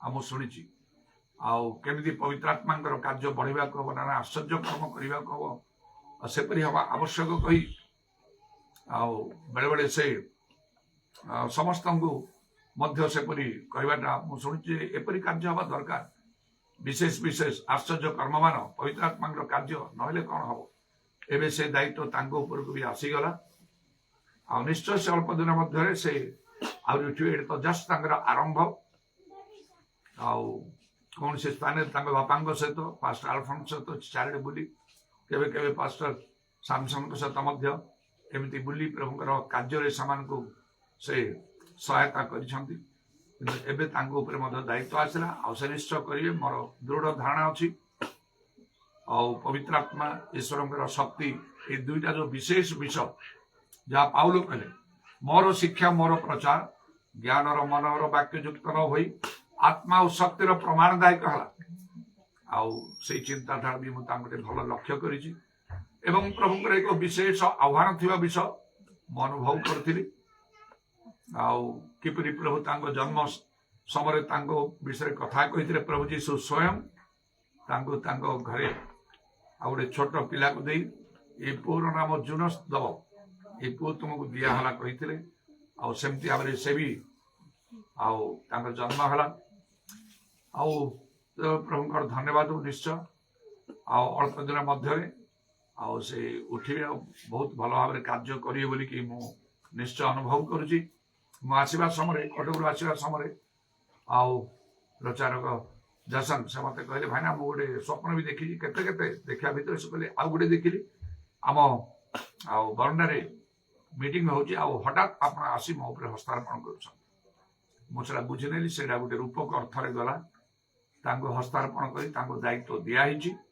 ପବିତ୍ର ଆତ୍ମାରେ ପୂର୍ଣ୍ଣ ହେଇକି ସେ କାର୍ଯ୍ୟ କରୁଛନ୍ତି ଭଲ ଉଦ୍ୟୋଗର ସହିତ ଆଉ ତାହା ଶେଷ ପର୍ଯ୍ୟନ୍ତ ଧରି ରଖିବା ଦରକାର ଯେମିତି ଗତକାଲି ମୁଁ କହିଥିଲି କାର୍ଯ୍ୟର ଆରମ୍ଭ ଅପେକ୍ଷା ତାର ସମାପ୍ତି ଭଲ ଯଦି ପୁଣି ଉପଦେଶ 7 ପର୍ବର 8 ପଦରେ ଏବଂ ପ୍ରକାଶ ବାକ୍ୟ 2 ପର୍ବର 26 ପଦରୁ ଯଦି ଶେଷ ପର୍ଯ୍ୟନ୍ତ କି ଆମର କାର୍ଯ୍ୟ କରିବ ଆମେ ଯେପରି କ୍ଷମତା ପାଇଛୁ ପିତାଙ୍କ ଠାରୁ ତାକୁ ମଧ୍ୟ ସେମିତି କ୍ଷମତା ଦେବା ତେଣୁ ଏ କାର୍ଯ୍ୟର ଗୁରୁତ୍ୱ ମହତ୍ଵ ଗୋଟିଏ ସମୟରେ ଆମେ ପ୍ରକୃତରେ ବୁଝିବା ଯେତେବେଳେ ଆଉ ପ୍ରଭୁ ଯୀଶୁଙ୍କର ଆଗମନ ହବ ସେତେବେଳେ ବୁଝି ହବ କାରଣ ଯାସନ ଯେତିକି ଭାବରେ ସେ ବୁଲି ଚାରିଆଡେ ବଡ ଉଦ୍ୟୋଗର ସହିତ କାର୍ଯ୍ୟ କରୁଛନ୍ତି ମୋ ବାପା ଦାୟିତ୍ୱରେ ଥିଲେ ସତ କିନ୍ତୁ ଗୋଟେ ଆଉ ସେ ସରକାରୀ କର୍ମଚାରୀ ରିଟାୟାର କଲା ପରେ ଗୋଟେ ମଣ୍ଡ ଗୋଟେ ଦାୟିତ୍ୱ ନେଇ କାର୍ଯ୍ୟ କରେ କିନ୍ତୁ ଏହିପରି ଭାବରେ ଯାସନ କରି ଚାରିଆଡେ ବୁଲିବା ଉଦ୍ୟୋଗର ସହିତ କାମ କରିବା ଖୁବ୍ ପବିତ୍ର ଆତ୍ମାରେ ପରିପୂର୍ଣ୍ଣ ହେଇ ସତ୍ୟ ବାକ୍ୟ ଦୃଢ ଭାବରେ ଧରିକି ଆମେ କରିବା ଏତେଟା ବାପାଙ୍କ ପାଇଁ କରିବା ସମ୍ଭବ ନଥିଲା ତାର ବୟସ ହେଇଯାଇଥିଲା ରିଟାୟାରମେଣ୍ଟ ଆଉ ସେ କରିଥିଲେ ଆଉ ତେଣୁ ତଥାପି ସେ ବିଶ୍ୱସ୍ତ ଭାବରେ କାର୍ଯ୍ୟ କରୁଥିଲେ ନିଶ୍ଚୟ ତାଙ୍କୁ ଯେତେବେଳେ ମୁଁ ଦେଖିଲି ବାବା ପ୍ରଭୁ ଚାଲିଗଲା ପରେ ଗୋଟେ ସ୍ୱପ୍ନରେ କଟକରେ ମୁଁ ଅଛି କେମିତି ପ୍ରାଇମ ମିନିଷ୍ଟର ଆସୁଛନ୍ତି ବୋଲି କୁହାଉଛି ଆଉ ଆମ ଘରକୁ ଆସୁଛନ୍ତି ଆମେ ଗିର୍ଜା କରୁଛୁ ରବିବାର ଦିନ ଭୟ କରୁଛୁ କଣ ପ୍ରାଇମ ମିନିଷ୍ଟର ଏଠିକି ଆସିବେ ପୁରା ଫୋର୍ସ ସହିତ ସେ ଆସୁଛନ୍ତି ଦେଖିଲା ବେଳକୁ ମୋ ବାପା ସେ ନିଜେ ଯଦି ସେତିକି କାର୍ଯ୍ୟ କରି ପ୍ରଭୁ ତାଙ୍କୁ ସେ ପ୍ରାଇମ ମିନିଷ୍ଟର ଲେଭେଲକୁ ନେଲେ ଯାସନକୁ ଆଉ ବହୁତ ଉପରକୁ ନେଲେ ପାଷ୍ଟର ସାମସନକୁ ପାଷ୍ଟର ଆଲଫନ୍ସ ଆମର ଯୋଉ ପାଷ୍ଟର ମାନେ ଅଛନ୍ତି ଆହୁରି ବହୁତ ଉପରକୁ ନେବେ ସେମାନେ ବହୁତ କାମ କରୁଛନ୍ତି ମୁଁ ଜାଣେ ସମସ୍ତେ କାର୍ଯ୍ୟ କରୁଛନ୍ତି ଆଉ ପୁଣି ଜୋନସ୍ ତାକୁ ମଧ୍ୟ ପ୍ରଭୁ ତ ଉଠେଇଲେ। ସେ ତ ମାନଙ୍କରେ ମଧ୍ୟ ବହୁତ ବୁଲିକି କାର୍ଯ୍ୟ କରିଛନ୍ତି, ଆଗାମୀ ସମୟରେ କରିବେ। କେତେ ଆଉ ପ୍ରଭୁ ଉର୍ଦ୍ଧ୍ୱକୁ ଉଠେଇବେ ସେଇଟା ଆମମାନଙ୍କର ଚିନ୍ତାର ବାହାରେ। ଯେପରି ଲେଖା ହଉଛି ତାଙ୍କର ବୁଦ୍ଧି ମନୁଷ୍ୟ ବୋଧର ଅଗମ୍ୟ। ଆଉ ମୁଁ ଯେତେବେଳେ ପାଗଳ ପରି ସବୁ ମୁଁ କାର୍ଯ୍ୟ କଲି, ଏତେ ପାଠ ପଢି ସେ ସବୁକୁ ପଛରେ ପକେଇଦିଏ, ମୋର ସବୁ ଚିନ୍ତାଧାରା ବଦଳେଇକି ଯେତେବେଳେ ମୁଁ କାର୍ଯ୍ୟ କଲି, ଆଉ ସେ ପାହାଡ ପର୍ବତ ସେ ଗାଁ ଗୁଡାକ ବର୍ତ୍ତମାନ ସିନା ସବୁ ରୋଡ ରାସ୍ତା, ନହେଲେ ଆମ ଗାଁରୁ ସେଇ ଆଉ ପର୍ବତ ଦେଇକି ଅନ୍ତର୍ବା ଯିବା ପାଇଁ କଣ ସେଟା କି ପର୍ବତଟା ବାପୁର, ସେ ଦେଇକି ସେ ଘାଟି ଉଠିବାଟା ପାଦରେ ଚାଲିକି ପୁଣି ଅନ୍ତର୍ବା ପହଞ୍ଚିଲା ପରେ ଆଟାପଡ଼ା ଦେଇକି ଆଉ ସେ ନୁଣ୍ଡୁରି ଯିବାଟା। ଭାସ୍କର କେବେ ଯାଇଛୁ କି ଅନ୍ତର୍ବାରୁ ନୁଣ୍ଡୁରି ଯିବୁ ଚାଲିକି? ଭାସ୍କର ସୁବିଧା କି? ତୁ କେବେ ଯାଇଛୁ କି ଚାଲିକି ଅନ୍ତର୍ବାରୁ ନୁଣ୍ଡୁରି ଯିବୁ ଯୋଉ ଘାଟିରେ? ସେ ବାଟରେ ଯାଇଛୁ? ସେ କେମିତି ଆଉ ଦିବାକର ତୁ ଯାଇଛୁ? ନାଇଁ। ବିଶ୍ୱ ଯାଇଛି? ଆଲଫାନ୍ସୋ ଯାଇଥିବ। ମାନେ ଉଚ୍ଚା ହେଇକି ସେ ପର୍ବତଟା ସେଠି ଯାଇକି ତାପରେ ପାଖ ଗଲେ କି ଆଉ ସବୁ ସେ ପନାଗୁଡା ଦେଇକି ଡୁଣ୍ଡୁ ତାପରେ ଘାଟି ତଳକୁ ଯିବାକୁ ହବ, ଡୁଣ୍ଡିଗୁଡା ସେଇଟା। ଆଉ ତାପରେ ଆଉ ସେଇ ଚାପଟଭଙ୍ଗା ମିଟିଂରେ ଡୁଣ୍ଡିଗୁଡାର ଜଣେ 2 ଜଣ ଲୋକ ମତେ ଦେଖା କଲେ। ସେମାନେ ଆସିଥିଲେ, ତାଙ୍କର ସେ ପାଷ୍ଟର ମାଥିଆସଙ୍କର ପୁଅ ବୋଉର ତାଙ୍କର ବାହାଘର ସମୟ ତାଙ୍କର କଣ ସମ୍ପର୍କୀୟ କହି ମତେ ସେମାନେ ଚିହ୍ନିଲେ, ସବୁ କଥା କହିଲେ। ଆଉ ବହୁତ ଖୁସି ଲାଗିଲା ତାଙ୍କ ସହ କଥାବାର୍ତ୍ତା କଲି। ଏ ପାଖ ଗଲାବେଳେ ଆଉ ଅନ୍ତର୍ବାରୁ ଚାଲିକି ଯାଇକି, କୋଉ ଗାଡି ସାଇକେଲ କିଛି ନାହିଁ, ଚାଲିକି ଯାଇକି ଆଉ ସେ କୋଉଠି ପହଞ୍ଚିବାକୁ ନା ଚନ୍ଦିଗୁଡା ଦେଇକି ମୋ ବଡ ବାପା ଯୋଉଠି ଥିଲେ ପ୍ରଚାର କହିକି ସେ ଦେଇକି ବେସରଗୁଡାରୁ ପୁଣି ଥରେ ସିଧାସଳଖ ସେ ଘାଟି କଳେ ଭୀମାଳ ପର୍ବତ ଭଳିଆ ସେ ଚଢିକି ସେ ଭିତରକୁ ଯାଇକି ସେ ପାଖେ ଏଇ ପାଖେ ବୁଲିଗଲେ ସେ ବୁରି ପଦର, ତାପରେ ଆଉ କଣ କଣ ସବୁ ଟାପଗିରି ଆଉ ଏମିତି ମନେ ପଡୁନି କଣସ ପଦର ଆସିବ, ଲିଟିଗୁଡା, ତାପରେ ଯାଇକି ସାଡେ ପହଞ୍ଚିଯାଏ ସିନ୍ଧୁଟା।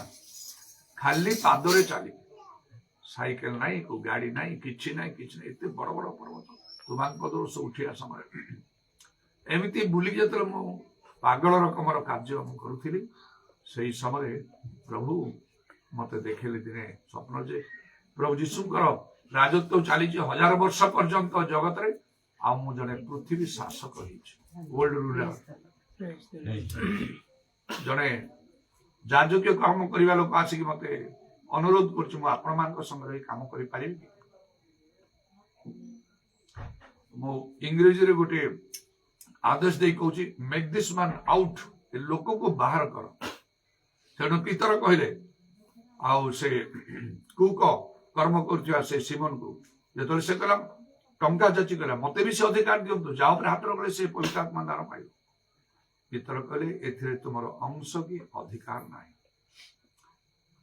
ମୁଁ ସେଠି ଆଦେଶ ଦେଲା ମତେ ସେ ଲୋକଟା ଧରି କୁଆଡେ ଚାଲିଲେ, ପୁଣି ଜଣେ ଆସି ମତେ ହାଲୋ କମାଣ୍ଡ କହିକି ହାତ ମିଶେଇଲେ, ମୁଁ ହାଲୋ କହିଲି। ଆଉ କିନ୍ତୁ ଯେତେବେଳେ ମୁଣ୍ଡ ଉଠେଇକି ଦେଖିଲି ଯୀଶୁ ନିଜେ ଡାହାଣ ହାତ ଏମିତି ନେଲେ, ପିଠି ରଖି ମତେ ସାବାସ ଦେଲେ। ତେଣୁ ଯୀଶୁ ଆସୁଛନ୍ତି କଣ?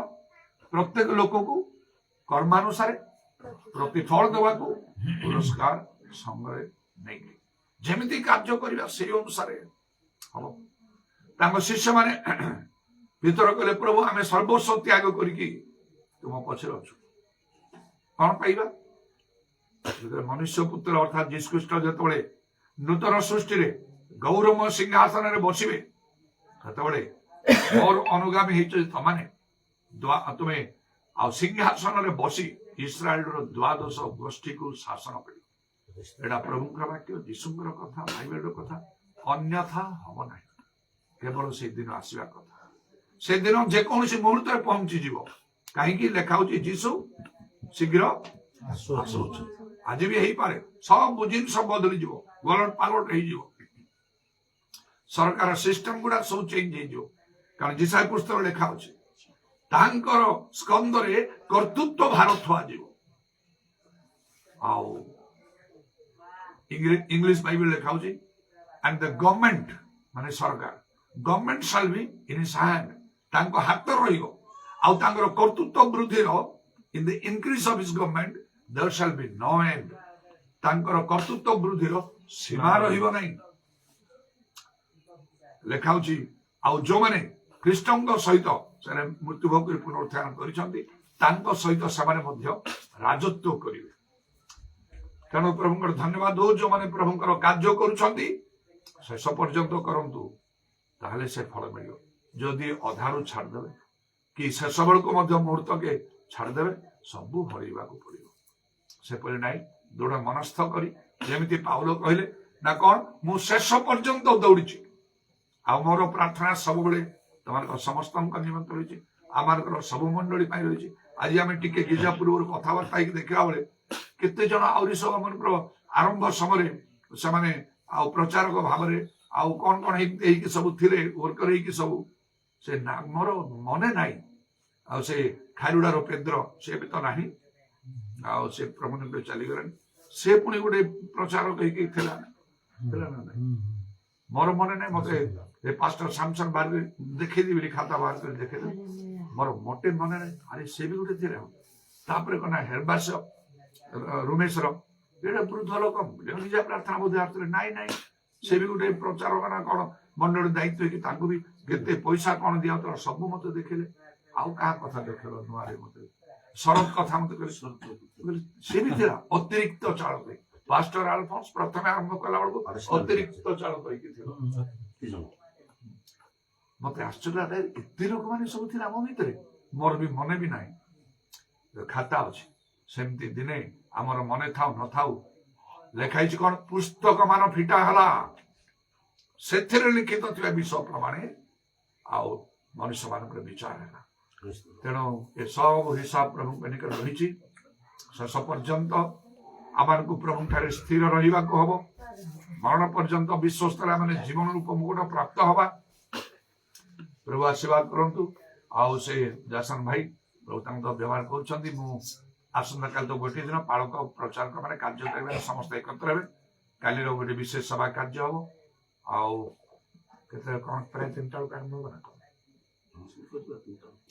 ପ୍ରାୟ 3ଟା ସମୟରେ ଆରମ୍ଭ କରିବା ପାଇଁ ଗୋଟେ ଚିନ୍ତା ରହିଛି। ଯୋଉମାନେ ଅନଲାଇନ ରେ ଥିବେ ଆଉ ସେମାନେ ମଧ୍ୟ ସେଇ ସମୟରେ ଯଦି ଚାହିଁବେ ତାହେଲେ ସେଇ ସମୟରେ ଅନଲାଇନରେ ଯୋଗ ଦେବା ପାଇଁ ଚେଷ୍ଟା କରନ୍ତୁ। ସନ୍ଧ୍ୟା ବେଳକୁ ନଥିବ। ଆଉ ଯେହେତୁ 4ରୁ ସବୁ ପୁଣି ଆସିଯିବେ ପାଳକ ପ୍ରଚାରକ ମାନେ, ସେମାନଙ୍କ ସହିତ ମୋର କିଛି ବ୍ୟକ୍ତିଗତ କଥା ବି ଅଛି। ଆଉ ତେଣୁ ସେଇ 3ଟା ସମୟରେ ପ୍ରାୟ ସେ ସଭା କାର୍ଯ୍ୟ ଆରମ୍ଭ ହବ। କାଲି ଶେଷ ଦିନ ଆଉ ମୁଁ ସମସ୍ତଙ୍କୁ ଦେଖିବା ପାଇଁ ମଧ୍ୟ ମୁଁ ଇଚ୍ଛା କରିଥିଲି। ତେଣୁ ସମସ୍ତେ ରାଜି ବି ଅଛନ୍ତି। କାଲି ପରେ ଆଜି ତ ବୁଧବାର, କାଲି ଗୁରୁବାର ହବ, ଶୁକ୍ରବାର ଦିନ ମୁଁ କଟକ ଫେରିଯିବି। ଆଉ ଯାସନ ମଧ୍ୟ ଯିବା ପାଇଁ ତାଙ୍କ ବାପା ତାକୁ ବହୁତ ଘରେ ଅନେକ ବିଷୟ ପାଇଁ ସେ ଚାହାନ୍ତି ସବୁବେଳେ, କିନ୍ତୁ ସେମାନେ ବି ରାଜି ହେଇଛନ୍ତି। ସେ ଗଲେ ବେଶୀ ଦିନ ଥର ରହିବ ନାହିଁ, 3-4 ଦିନ କି କଣ ଭିତରେ ହୁଏତ ସେ ଫେରି ପାରେ। କିନ୍ତୁ ପ୍ରଭୁଙ୍କର ଇଚ୍ଛା ସବୁ ହଉ, ପ୍ରଭୁଙ୍କ ଇଚ୍ଛା ସଫଳ ହଉ। ଆଉ କଟକରେ ଆସ୍ତେ ଆସ୍ତେ ମୁଁ ଆସିଲା ପରେ ତାଙ୍କୁ ବି ମୁଁ ଜଣାଶୁଣା କରିଦେଇଛି, ଖାଲି ମଣ୍ଡଳୀରେ ନାହିଁ, ଯୁଆଡେ ଯୁଆଡେ ମୁଁ ବୁଲେ ତାଙ୍କୁ ଟିକେ ନେଇକି ବୁଲିବା ପାଇଁ। ଆଉ ଟିକେ ସହର ଗୁଡାକ ମଧ୍ୟ ଟିକେ ଦେଖିନଥିଲେ କହିକି କଟକ ଚୌଦ୍ୱାର ଇଟା ଗୁଡାକ ମଧ୍ୟ ଟିକେ ବୁଲାବୁଲି କରି ମୁଁ ଦେଖେଇଛି। ସେ ଯାହା ହଉ, ଆଉ ଏଥର ମୁଁ ଆସିବା ପୂର୍ବରୁ ତ ଚାହିଁଥିଲି ସମସ୍ତ ପାଳକ ପ୍ରଚାରକ ମାନେ ଆସିବେ କଟକରେ, ଆଉ ରହିବା କରିବାର ସବୁ ବ୍ୟବସ୍ଥା ହେଇକି ଗୋଟେ ରବିବାର ସମସ୍ତେ ମିଳିମିଶି ପ୍ରମୁଖ ସଭା କାର୍ଯ୍ୟ କରିବା। ଆଉ କିଛି ଲୋକମାନେ ଆସିବେ ତ ମୁଁ ଇଚ୍ଛା କରିଥିଲି, ମୋର ଅନ୍ତର ସହ ଇଚ୍ଛା କରିଥିଲି। ମୁଁ ପଦକ୍ଷେପ ନେଇଥିଲି ସେଥିପାଇଁ, ବିଶେଷ କରି ପାଷ୍ଟର ସାମସନଙ୍କର ଆଉ ଟିକେ କିଛି ଶାରୀରିକ କଷ୍ଟ ହେତୁରୁ ଆଉ ସେଟା ସମ୍ଭବ ହେଇପାରିଲା ନାହିଁ। ଆଗାମୀ ଦିନ ମାତ୍ର ନିଶ୍ଚୟ ହବ। ତେବେ ପ୍ରଭୁଙ୍କର ଧନ୍ୟବାଦ ହଉ। ଆଉ ଆମମାନଙ୍କର କାର୍ଯ୍ୟ ତ ଆମେ କରୁଛୁ, ଆଉ ମାତ୍ର ଏକଲା ଶେଷ ପର୍ଯ୍ୟନ୍ତ କରିବାକୁ ହବ। ତାହେଲେ ଯାଇକି ଆଉ ପ୍ରଭୁ ଯୋଉ ମହତ୍ ବିଷୟ ରଖିଛନ୍ତି ଯେ ଶେଷ ପର୍ଯ୍ୟନ୍ତ ଆମର କର୍ମ କରେ, ତା ପୂର୍ବରୁ ବି ଲେଖା ହେଇଛି ଗୋଟେ ଯେ ଜୟ କରେ ଆଉ ଶେଷ ପର୍ଯ୍ୟନ୍ତ ଆମର ଜୟ କରେ ମାନେ ଅନେକ ପରୀକ୍ଷା ପ୍ରଲୋଭନ ହୁଏତ ଆସିବ। ଯଦି ଆମେ ଆରମ୍ଭ କରୁ ପ୍ରଭୁଙ୍କର କାର୍ଯ୍ୟ, ତାକୁ ଶେଷ କରି ନ ପାରୁ, ଜାଗତିକ କାର୍ଯ୍ୟରେ ଆମେ ଚାଲିଯାଉ ବା ନିଜର ସୁବିଧା ଆଉ ସୁଖ ସ୍ୱାଚ୍ଛନ୍ଦ୍ୟ ଦେଖି, ତାହେଲେ ସେ ପ୍ରତିଜ୍ଞା ହେଇପାରିବ ନାହିଁ। ଆଉ ପ୍ରଭୁଙ୍କ ନିମନ୍ତେ ଉତ୍ସର୍ଗୀକୃତ ହେଇକି କରିବା ଆବଶ୍ୟକ। ଯଦି ଆମେ ଜାଣୁଛୁ ଯେ ଏଇଟା ପ୍ରଭୁଙ୍କର ଆହ୍ୱାନ ମୋ ପ୍ରତି, ତା ମାନେ ଆଉ କିଛି ଭଲ ମନ୍ଦ ଆମର ଦେଖିବା କଥା ନାହିଁ। ଗୃହ ଜମି ଭୂମି ସବୁ ତ୍ୟାଗ କରି ପ୍ରଭୁଙ୍କର କାର୍ଯ୍ୟ କରିବା କଥା। ତେଣୁ ଏ ବିଷୟରେ ସେମାନେ ନିଶ୍ଚୟ ମତେ ଆଦର୍ଶ ଗ୍ରହଣ କର। ଉଚ୍ଚ ଶିକ୍ଷା ପାଇଲା ପରେ ଚାକିରି କରିବାର ଆଉ ମନୋବୃତ୍ତି ମୁଁ ସମ୍ପୂର୍ଣ୍ଣ ରୂପେ ତ୍ୟାଗ କଲି। ଗୋଟେ ପୋଲିସ ଡିପାର୍ଟମେଣ୍ଟରୁ ଆସିଥିବା ଗୋଟେ କଲ୍ ଲେଟରକୁ ମୁଁ ଧରି ଚିରିଲି, ସ୍ୱପ୍ନରେ ଦେଖିଛି କରି। ଆଜି ଠାରୁ ମୁଁ କୌଣସି ଚାକିରି କରିବାର ଆଉ ମୁଁ ପଦକ୍ଷେପ ନେବିନି, ଉଦ୍ୟମ କରିବିନି ବୋଲି ସ୍ୱପ୍ନରେ ଦେଖିଥିଲି। ସେ କଲ୍ ଲେଟରଟା ପୋଲିସ ଡିପାର୍ଟମେଣ୍ଟରୁ ଆସିଥିଲା, ତାକୁ ଧରି ଚିରି ପକେଇଲି। ପ୍ରଭୁ ଆଉ ମୁଁ କେବେ କୌଣସି ଚାକିରି କରିବି ନାହିଁ। ତେଣୁ ମତେ ପ୍ରଭୁ ସ୍ୱପ୍ନରେ ଦେଖେଇଲେ ମୋ ସ୍ୱର୍ଗୀୟ ପୋଲିସରେ କାମ କରୁଛି।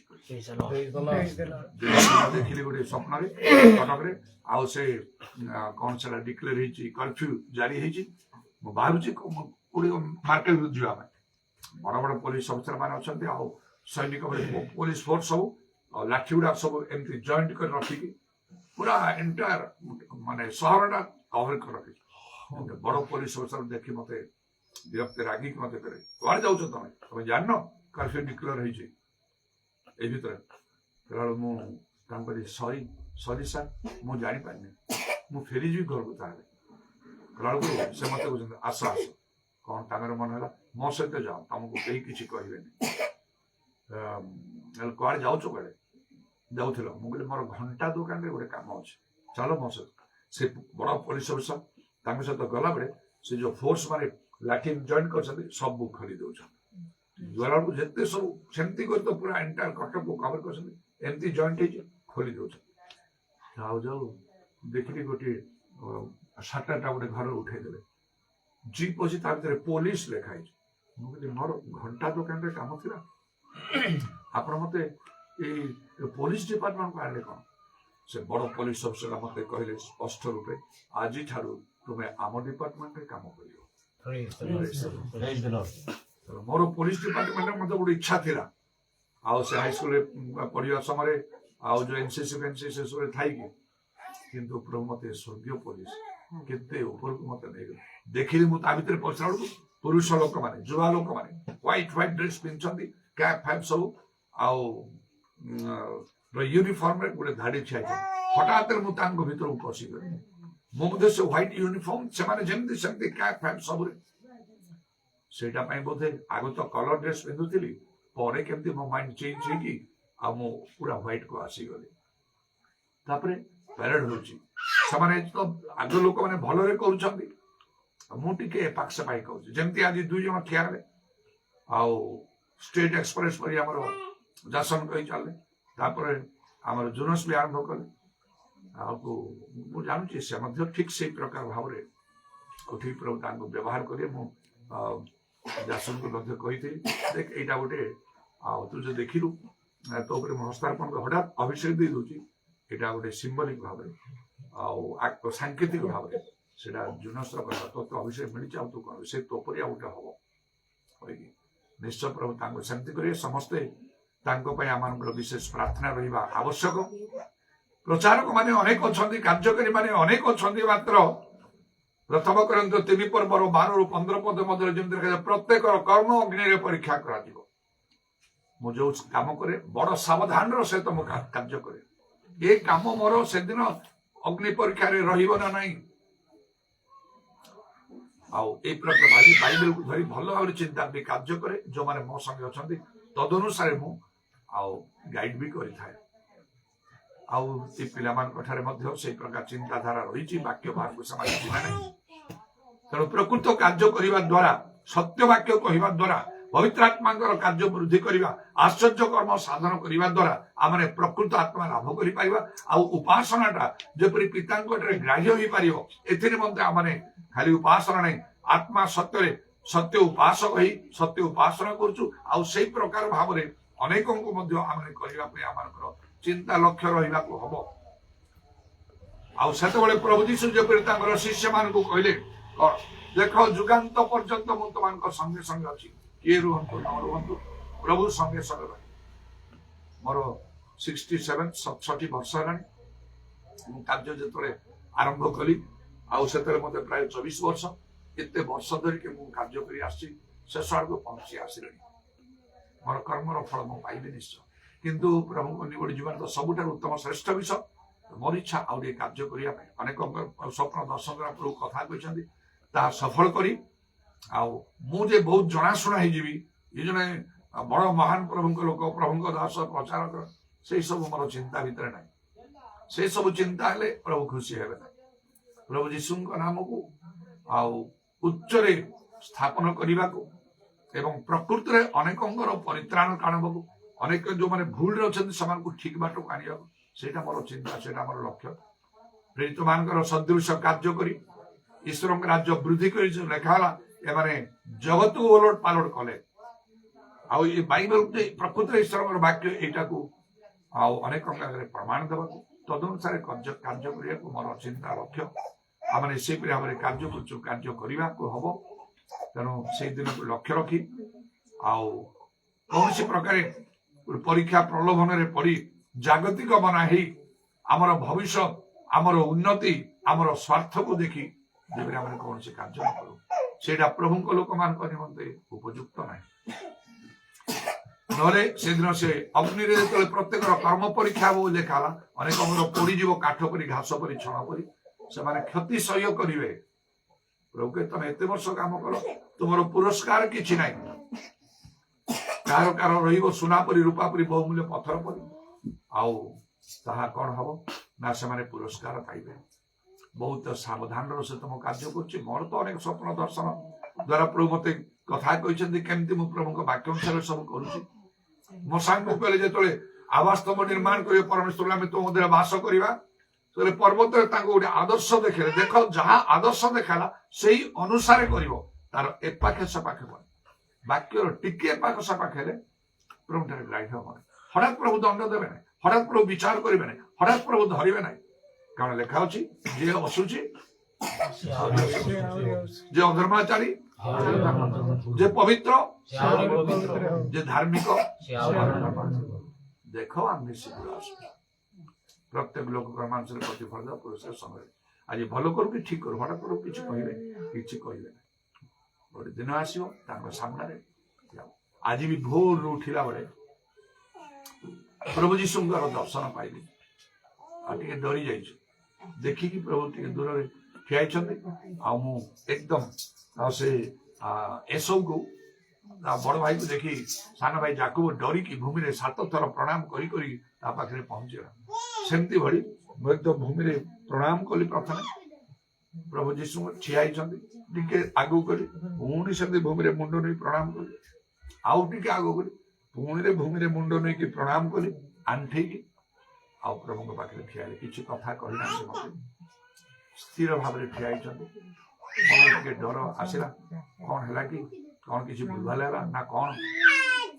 ପ୍ରଭୁଙ୍କର ଧନ୍ୟବାଦ ହଉ, ପ୍ରଭୁ ଆମମାନଙ୍କର ସାମ୍ନାରେ ଅଛନ୍ତି, ଆମମାନଙ୍କର ସମସ୍ତ ବିଷୟ ନିରୀକ୍ଷଣ କରୁଛନ୍ତି। ତେଣୁ ପ୍ରଭୁଙ୍କୁ ସନ୍ତୁଷ୍ଟ କଲା ପରି ଆମମାନଙ୍କୁ ସମସ୍ତଙ୍କୁ କାର୍ଯ୍ୟ କରିବାକୁ ହବ। ଶେଷ ପର୍ଯ୍ୟନ୍ତ ଆମର କାର୍ଯ୍ୟ କରିବାକୁ ହବ। ଆଉ କିପରି ଯାହା ବାଇବେଲ ଲେଖା ହଉଛି, ମଧ୍ୟ କଣ ଲେଖା ହଉଛି ନା, ଈଶ୍ୱରଙ୍କ ନିକଟରେ ଆପଣଙ୍କୁ ପରୀକ୍ଷା ସିଦ୍ଧ ଦେଖେଇବାକୁ ଯତ୍ନ କର। କୌଣସି ମଣିଷକୁ ସନ୍ତୁଷ୍ଟ କରିବା ଲକ୍ଷ୍ୟ ଆମର ହବା ଉଚିତ ନାହିଁ। ମୋ କାର୍ଯ୍ୟରେ ପ୍ରଭୁ ସନ୍ତୁଷ୍ଟ କି ନାହିଁ, ଠିକ ଭାବରେ ମୁଁ କରୁଛି ତ। ମତେ ତ ଅନେକ ସ୍ୱପ୍ନ ଦର୍ଶନ, ତା ଭିତରେ ଦିନେ ଆମର ମିସାଇଲ, ଆଉ ସେଇ ଗୋଟେ ସ୍ୱପ୍ନ ଦେଖି ମତେ କହିଲେ, ମୋର ପୁରା ମନେ ନାହିଁ, ସେ ହିଁ ସେ ପୁରା ଡିଟେଲ ଜାଣନ୍ତି। କହିଲେ ଭାଇନା ଏମିତି ଗୋଟେ ବିଷୟ ଦେଖିଲି, ବଡ ସ୍ୱପ୍ନ, ମତେ ବହୁତ ଭୟ ଲାଗୁଛି ସେଟା କହିବାକୁ। କଣ, ବହୁତ ଲୋକ ଏକାଠି ହେଇଛନ୍ତି, ଆମର ମଣ୍ଡଳୀ ଲୋକ ବି ସବୁ ଏକାଠି ହେଇଛନ୍ତି। ସର୍କସରେ ଯେମିତି ଆଉ ସେ ମୋଟରସାଇକେଲ ସବୁ ଏମିତି ରାଉଣ୍ଡ କରି ଘୁରୁଛି, ସେଇ ପ୍ରକାର ଗୋଟେ ଅଗ୍ନିର ଗୋଟେ ବଳୟ ମୁଁ ଦେଖୁଛି। ଏତେ ଉତ୍ତାପ ଯେ ଲୁହା ଖଣ୍ଡ ପକେଇଲେ ସେ ଭସ୍ମ ହେଇଯାଉଛି। ଏତେ ଲୋକମାନେ ସେଇଠୁ କେହି ଜଣେ ଘୋଷଣା କରୁଛନ୍ତି, ସ୍ୱର୍ଗଦୂତ କି କଣ କି ଘୋଷଣା କରୁଛନ୍ତି, ପ୍ରତ୍ୟେକର କର୍ମ ବର୍ତ୍ତମାନ ପରୀକ୍ଷା କରାଯିବ। ଯୋଉମାନେ ପ୍ରଭୁଙ୍କର କାର୍ଯ୍ୟ କରିଛନ୍ତି, ପ୍ରତ୍ୟେକର କର୍ମ ବର୍ତ୍ତମାନ ପରୀକ୍ଷା କରାଯିବ। ଆଉ ସେ କାର୍ଯ୍ୟକାରୀ ମାନଙ୍କୁ ବା ପ୍ରଚାରକ ବା ପାଳକ ଯୋଉମାନେ ପ୍ରଭୁ କାର୍ଯ୍ୟ କରୁଛନ୍ତି, ସେମାନଙ୍କୁ ସେ ଅଗ୍ନିର ବଳୟ ଭିତରକୁ ଯିବାକୁ ହବ। ଯଦି ସେମାନେ ପୁରା ସେ ଭିତରୁ କୌଣସି କ୍ଷତି ନେଇକି ବାହାରିକି ଆସିବେ, ତାଙ୍କର କାର୍ଯ୍ୟ ଠିକ ରହିଲା ବୋଲିକି ଜଣାଯିବ। ଏଇ କଥା ଶୁଣି ସମସ୍ତେ କୁଆଡେ କମ୍ପୁଛନ୍ତି, କିଏ ଯିବ ତା ଭିତରକୁ? ନିଆଁର ବଳୟ ସେଇଟା। ଲୁହା ଖଣ୍ଡ ପକେଇଲେ ସେ ଭସ୍ମ ହେଇଯାଉଛି। ଏମିତି କଲାରୁ ସମସ୍ତେ ଭୟ କମ୍ପରେ କର ଆମେ ସବୁ ବସିଛୁ। ଯିଏ ଘୋଷଣା କରୁଛନ୍ତି ସେ ପରେ ପ୍ରଥମେ ମୋ ନାଁ ଧରି ଡାକିଲେ, ପାଷ୍ଟର ବେଞ୍ଜାମିନ ବେହେରା ଯାଅ ଭିତରେ। ଆଉ ସେ ମିସାଇଲ ଭାଇଙ୍କର ସ୍ୱପ୍ନ ଏଇଟା। ଆଉ ମୁଁ ଟିକେ ଅପେକ୍ଷା କରିଥିଲି ତମର ଯୋଉଟା ଦୁଇଟା ଅନୁଭୂତି କହିବ ବୋଲିକି। ଆଉ ଦୁଇଟା ଅନୁଭୂତି ତମକୁ ଦେଖା ନ ମିଳିବାରୁ ଆଉ ଯୀଶୁଙ୍କ ଆଗମନ ହେଲା ପରେ ଆଉ ଯିଏ ପ୍ରସ୍ତୁତ ରହିଯିବ ସେମିତି ବେଳେ ତମ ଦୁଇଟା କଥା କହିଥିଲା, 2 ଜଣ କହିସାରିଛନ୍ତି। କିଏ? ଜାସନ ପ୍ରଚାରକ, କାର୍ଯ୍ୟକାରୀ ଆମର ଜାସନ ହେଲେ ପ୍ରଚାରକ ଏଭାଞ୍ଜେଲିଷ୍ଟ, ଆଉ ଆମର ଜୁନସ୍ ହେଲେ ୱାର୍କର କାର୍ଯ୍ୟକାରୀ। 2 ଜଣ ଯାକ କହିଲେ। ହେଲେ ବି 5 ମିନିଟ୍ ଭିତରେ ସମୟ ଦେବି, ଆଉ ବେଶୀ ସମୟ ନାହିଁ ହେଲା। ମୋର ସରିଲା ପରେ ତାପରେ ତମର ବିଶେଷ ଅନୁଭୂତି ଥିଲା ତ କହିବ କହିବି। ଆଉ ତାପରେ ଆଉ ସମୟ ନାହିଁ, ଆଉ କାହାକୁ କହିବାକୁ ସମୟ ନାହିଁ। କାଲି ଲାଷ୍ଟ ମିଟିଂ, ସବୁ ପ୍ରଚାରକ ମାନେ ଆସିବେ। ଆଉ ତାପରେ ଆଉ ସମୟ ନାହିଁ ତ ଏ ପ୍ରଭୁଙ୍କର ଧନ୍ୟବାଦ ହଉ। ଆଉ ତାପରେ ଯେତେବେଳେ ମତେ ନା ସେମିତି ଡକା ହେଲା, ମୁଁ କେତେ ଠିକ କହୁଛି କେତେ ଭୁଲ କହୁଛି ତମେ ଜାଣୁଥିବ, କିନ୍ତୁ ଆଉ ଏତେ କରିବାକୁ ଆଉ ଟାଇମ ନାହିଁ, ତମକୁ ବି ଆଉ ଟାଇମ ଦେଇପାରିବନି। ମନା ଡକାଲେ ସେ କଣ କରୁଛି, ଆମ ମଣ୍ଡଳୀ ସବୁ ଲୋକ କମ୍ପୁଛନ୍ତି, ଭାଇନା ଯିବେ ସେ ଭିତରକୁ, କଣ ହବ ସେ ଅବସ୍ଥା, କିନ୍ତୁ ଯିବାକୁ ବାଧ୍ୟ। ପରେ ମୁଁ ଚାଲିଗଲି। ସେ ଭିତରେ ମତେ ଭୁଲା ହେଲା। କିଛି ସମୟ ପରେ ମୁଁ ବାହାରିକି ଆସିଲି। ଆଉ ମୋର କୌଣସି ପ୍ରକାର କ୍ଷତି ହେଇନାହିଁ। ଆଉ ମୋର କାର୍ଯ୍ୟକୁ ସ୍ଥାୟୀ କରି ରଖା ହେଲା। ମିଶାଇଲେ ସ୍ୱପ୍ନ ଦେଖିଥିଲ ନା? ତମେ କହିଲା ବେଳେ 2 ପଦ ଟିକେ କହିଦେବ, ମାତ୍ର 5 ମିନିଟ୍ ସମୟ ତମକୁ, ଆଉ ବେଶୀ ନଥିବ। ଆଉ ତେଣୁକରି ମୁଁ ସେତେ ସତର୍କ ଭାବରେ କାମ କରୁଛି। ବାଇବଲର ଟିକେ ପାଖ ସେପାଖ ନାହିଁ, ବହୁତ ସତର୍କ ଭାବରେ କାର୍ଯ୍ୟ କରୁଛି। ଏତେ ପରିଶ୍ରମ କରି ଶେଷ ଦିନ ଯଦି ସେ କର୍ମ ପଡିଯିବ କି ଲାଭ? କଣ ଦରକାର ସେଟା କରିବା? ପ୍ରଭୁଙ୍କର କାର୍ଯ୍ୟର ଲାଭ ଇହ କାଳରେ ବି ଅଛି। ସମସ୍ତେ ମୋ ପରି ଭଡା ଘରରେ ତାର ମାନେ ନାହିଁ। ଭିତରକୁ ପ୍ରଭୁ କହିଲେ, ଆମେ କଣ ପାଇବୁ ପ୍ରଭୁ? ତୁମ ପାଇଁ ସବୁ ତ ତ୍ୟାଗ କରି ଆସୁଛୁ। ଯୀଶୁ କଣ କହିଲେ? ଇହ କାଳରେ ତାଡନା ସଙ୍ଗେ ସଙ୍ଗେ କଣ 100 ଗୁଣ, ଇହ କାଳରେ ତାଡନା ସଙ୍ଗେ ସଙ୍ଗେ 100 ଗୁଣ ବରଷାରେ ଅନନ୍ତ। ତେଣୁ କାହା ପାଇଁ କଣ ପ୍ରଭୁଙ୍କର ନିରୂପଣ, ଆଉ ସେଇଟା ପ୍ରଭୁ ଜାଣନ୍ତି। ମୁଁ ଯେ ଭଡା ଘରେ ସମସ୍ତେ ଭଡା ଘରେ ବସେ ଭାବନି, ଯାହା ପାଇଁ ଯାହା ପ୍ରଭୁ ନିରୂପଣ କର। ଆଉ ତେବେ ପ୍ରଭୁଙ୍କର ଧନ୍ୟବାଦ ହଉ। ପ୍ରଭୁ ଆଶୀର୍ବାଦ କରନ୍ତୁ। ଏଇ ଦିନ ମାନଙ୍କରେ ପ୍ରଭୁ ଆମମାନଙ୍କୁ ସମସ୍ତଙ୍କୁ ଏକତ୍ର କରି ଯଥେଷ୍ଟ ଭାବରେ ଉତ୍ସାହ ଉଦ୍ଦୀପନା ଆଉ ସବୁ ପ୍ରଭୁ ଦେଇଛନ୍ତି। ବିଭିନ୍ନ ଭାବରେ ଶୈତାନ ଚେଷ୍ଟା କରୁଛି ଆମମାନଙ୍କୁ ହଇରାଣ କରିବାକୁ, ସେବା ଡିଷ୍ଟର୍ବାନ୍ସ କରିବାକୁ। ମାତ୍ର ପ୍ରଭୁ ସେ ସବୁକୁ ନିୟନ୍ତ୍ରଣ କରିକି ରଖିଲେ। ଆଉ ତମର ପ୍ରଭୁଙ୍କର ସେବା କାର୍ଯ୍ୟ କରି ଆଉ ସେ ସବୁ ସମାପ୍ତ କରି ମତେ ଫେରି ଯିବା ପାଇଁ ପ୍ରଭୁ ଦେଉଛନ୍ତି। ମୁଁ ଗତକାଲି ବୋଧ ମୁଁ ଦେଖିଲି ନା କଣ ଯେ ମୁଁ କଟକ ଯାଇଛି, ଆମ ଘରେ ମୁଁ ଅଛି। ଆଉ ମୋ ଝିଅ ମୋ ନାତି ଆସି, ମୋ ନାତି ବିଶେଷ ଭାବରେ ମୋ ସହିତ ଗେଲ ହଉଛି। ମୁଁ ଅଲରେଡି କଟକରେ ପହଞ୍ଚାଇଛି। ତେଣୁ ପ୍ରଭୁଙ୍କର ଧନ୍ୟବାଦ ହଉ। ତମାନଙ୍କର ସମସ୍ତଙ୍କର ଅନେକ ଅନେକ ପ୍ରାର୍ଥନା, ଯଥେଷ୍ଟ ଭାବରେ ତମାନଙ୍କର ସ୍ନେହ, ଆଦର, ସମ୍ମାନ, ଶ୍ରଦ୍ଧା ଆଉ ସବୁ ମତେ ବିଶେଷ ଭାବରେ ସାହାଯ୍ୟ କରିକି ଆସିଛି। ଯେତେଦିନ ପ୍ରଭୁ ଜଗତ ରଖିବେ ଆଉ ମୁଁ ଆହୁରି ଆହୁରି ଆଗକୁ ବଢିବି। ଆମେ ସମସ୍ତେ ମିଶିକି ଆଗକୁ ବଢିବା, ପ୍ରଭୁଙ୍କ ରାଜ୍ୟ ବଢେଇବା। ଜଣେ ଲୋକର କାମ ନାହିଁ, ଆଉ ଅନେକଙ୍କର ଆବଶ୍ୟକ। ସମସ୍ତଙ୍କୁ ମିଶିକି ଆମମାନଙ୍କୁ କାର୍ଯ୍ୟ କରିବାକୁ ହବ। ଏ ପ୍ରକାର ଦାୟିତ୍ୱ ଆମମାନଙ୍କ ହାତରେ ପ୍ରଭୁ ଦେଇଛନ୍ତି। ସେଥିପାଇଁ ପ୍ରଭୁଙ୍କର ଧନ୍ୟବାଦ ହଉ। ପ୍ରଭୁ ତମାନଙ୍କୁ ଆଶୀର୍ବାଦ କରନ୍ତୁ। ଆତ୍ମାରେ, ଶକ୍ତିରେ, ଜ୍ଞାନରେ ବୃଦ୍ଧି ପାଅ।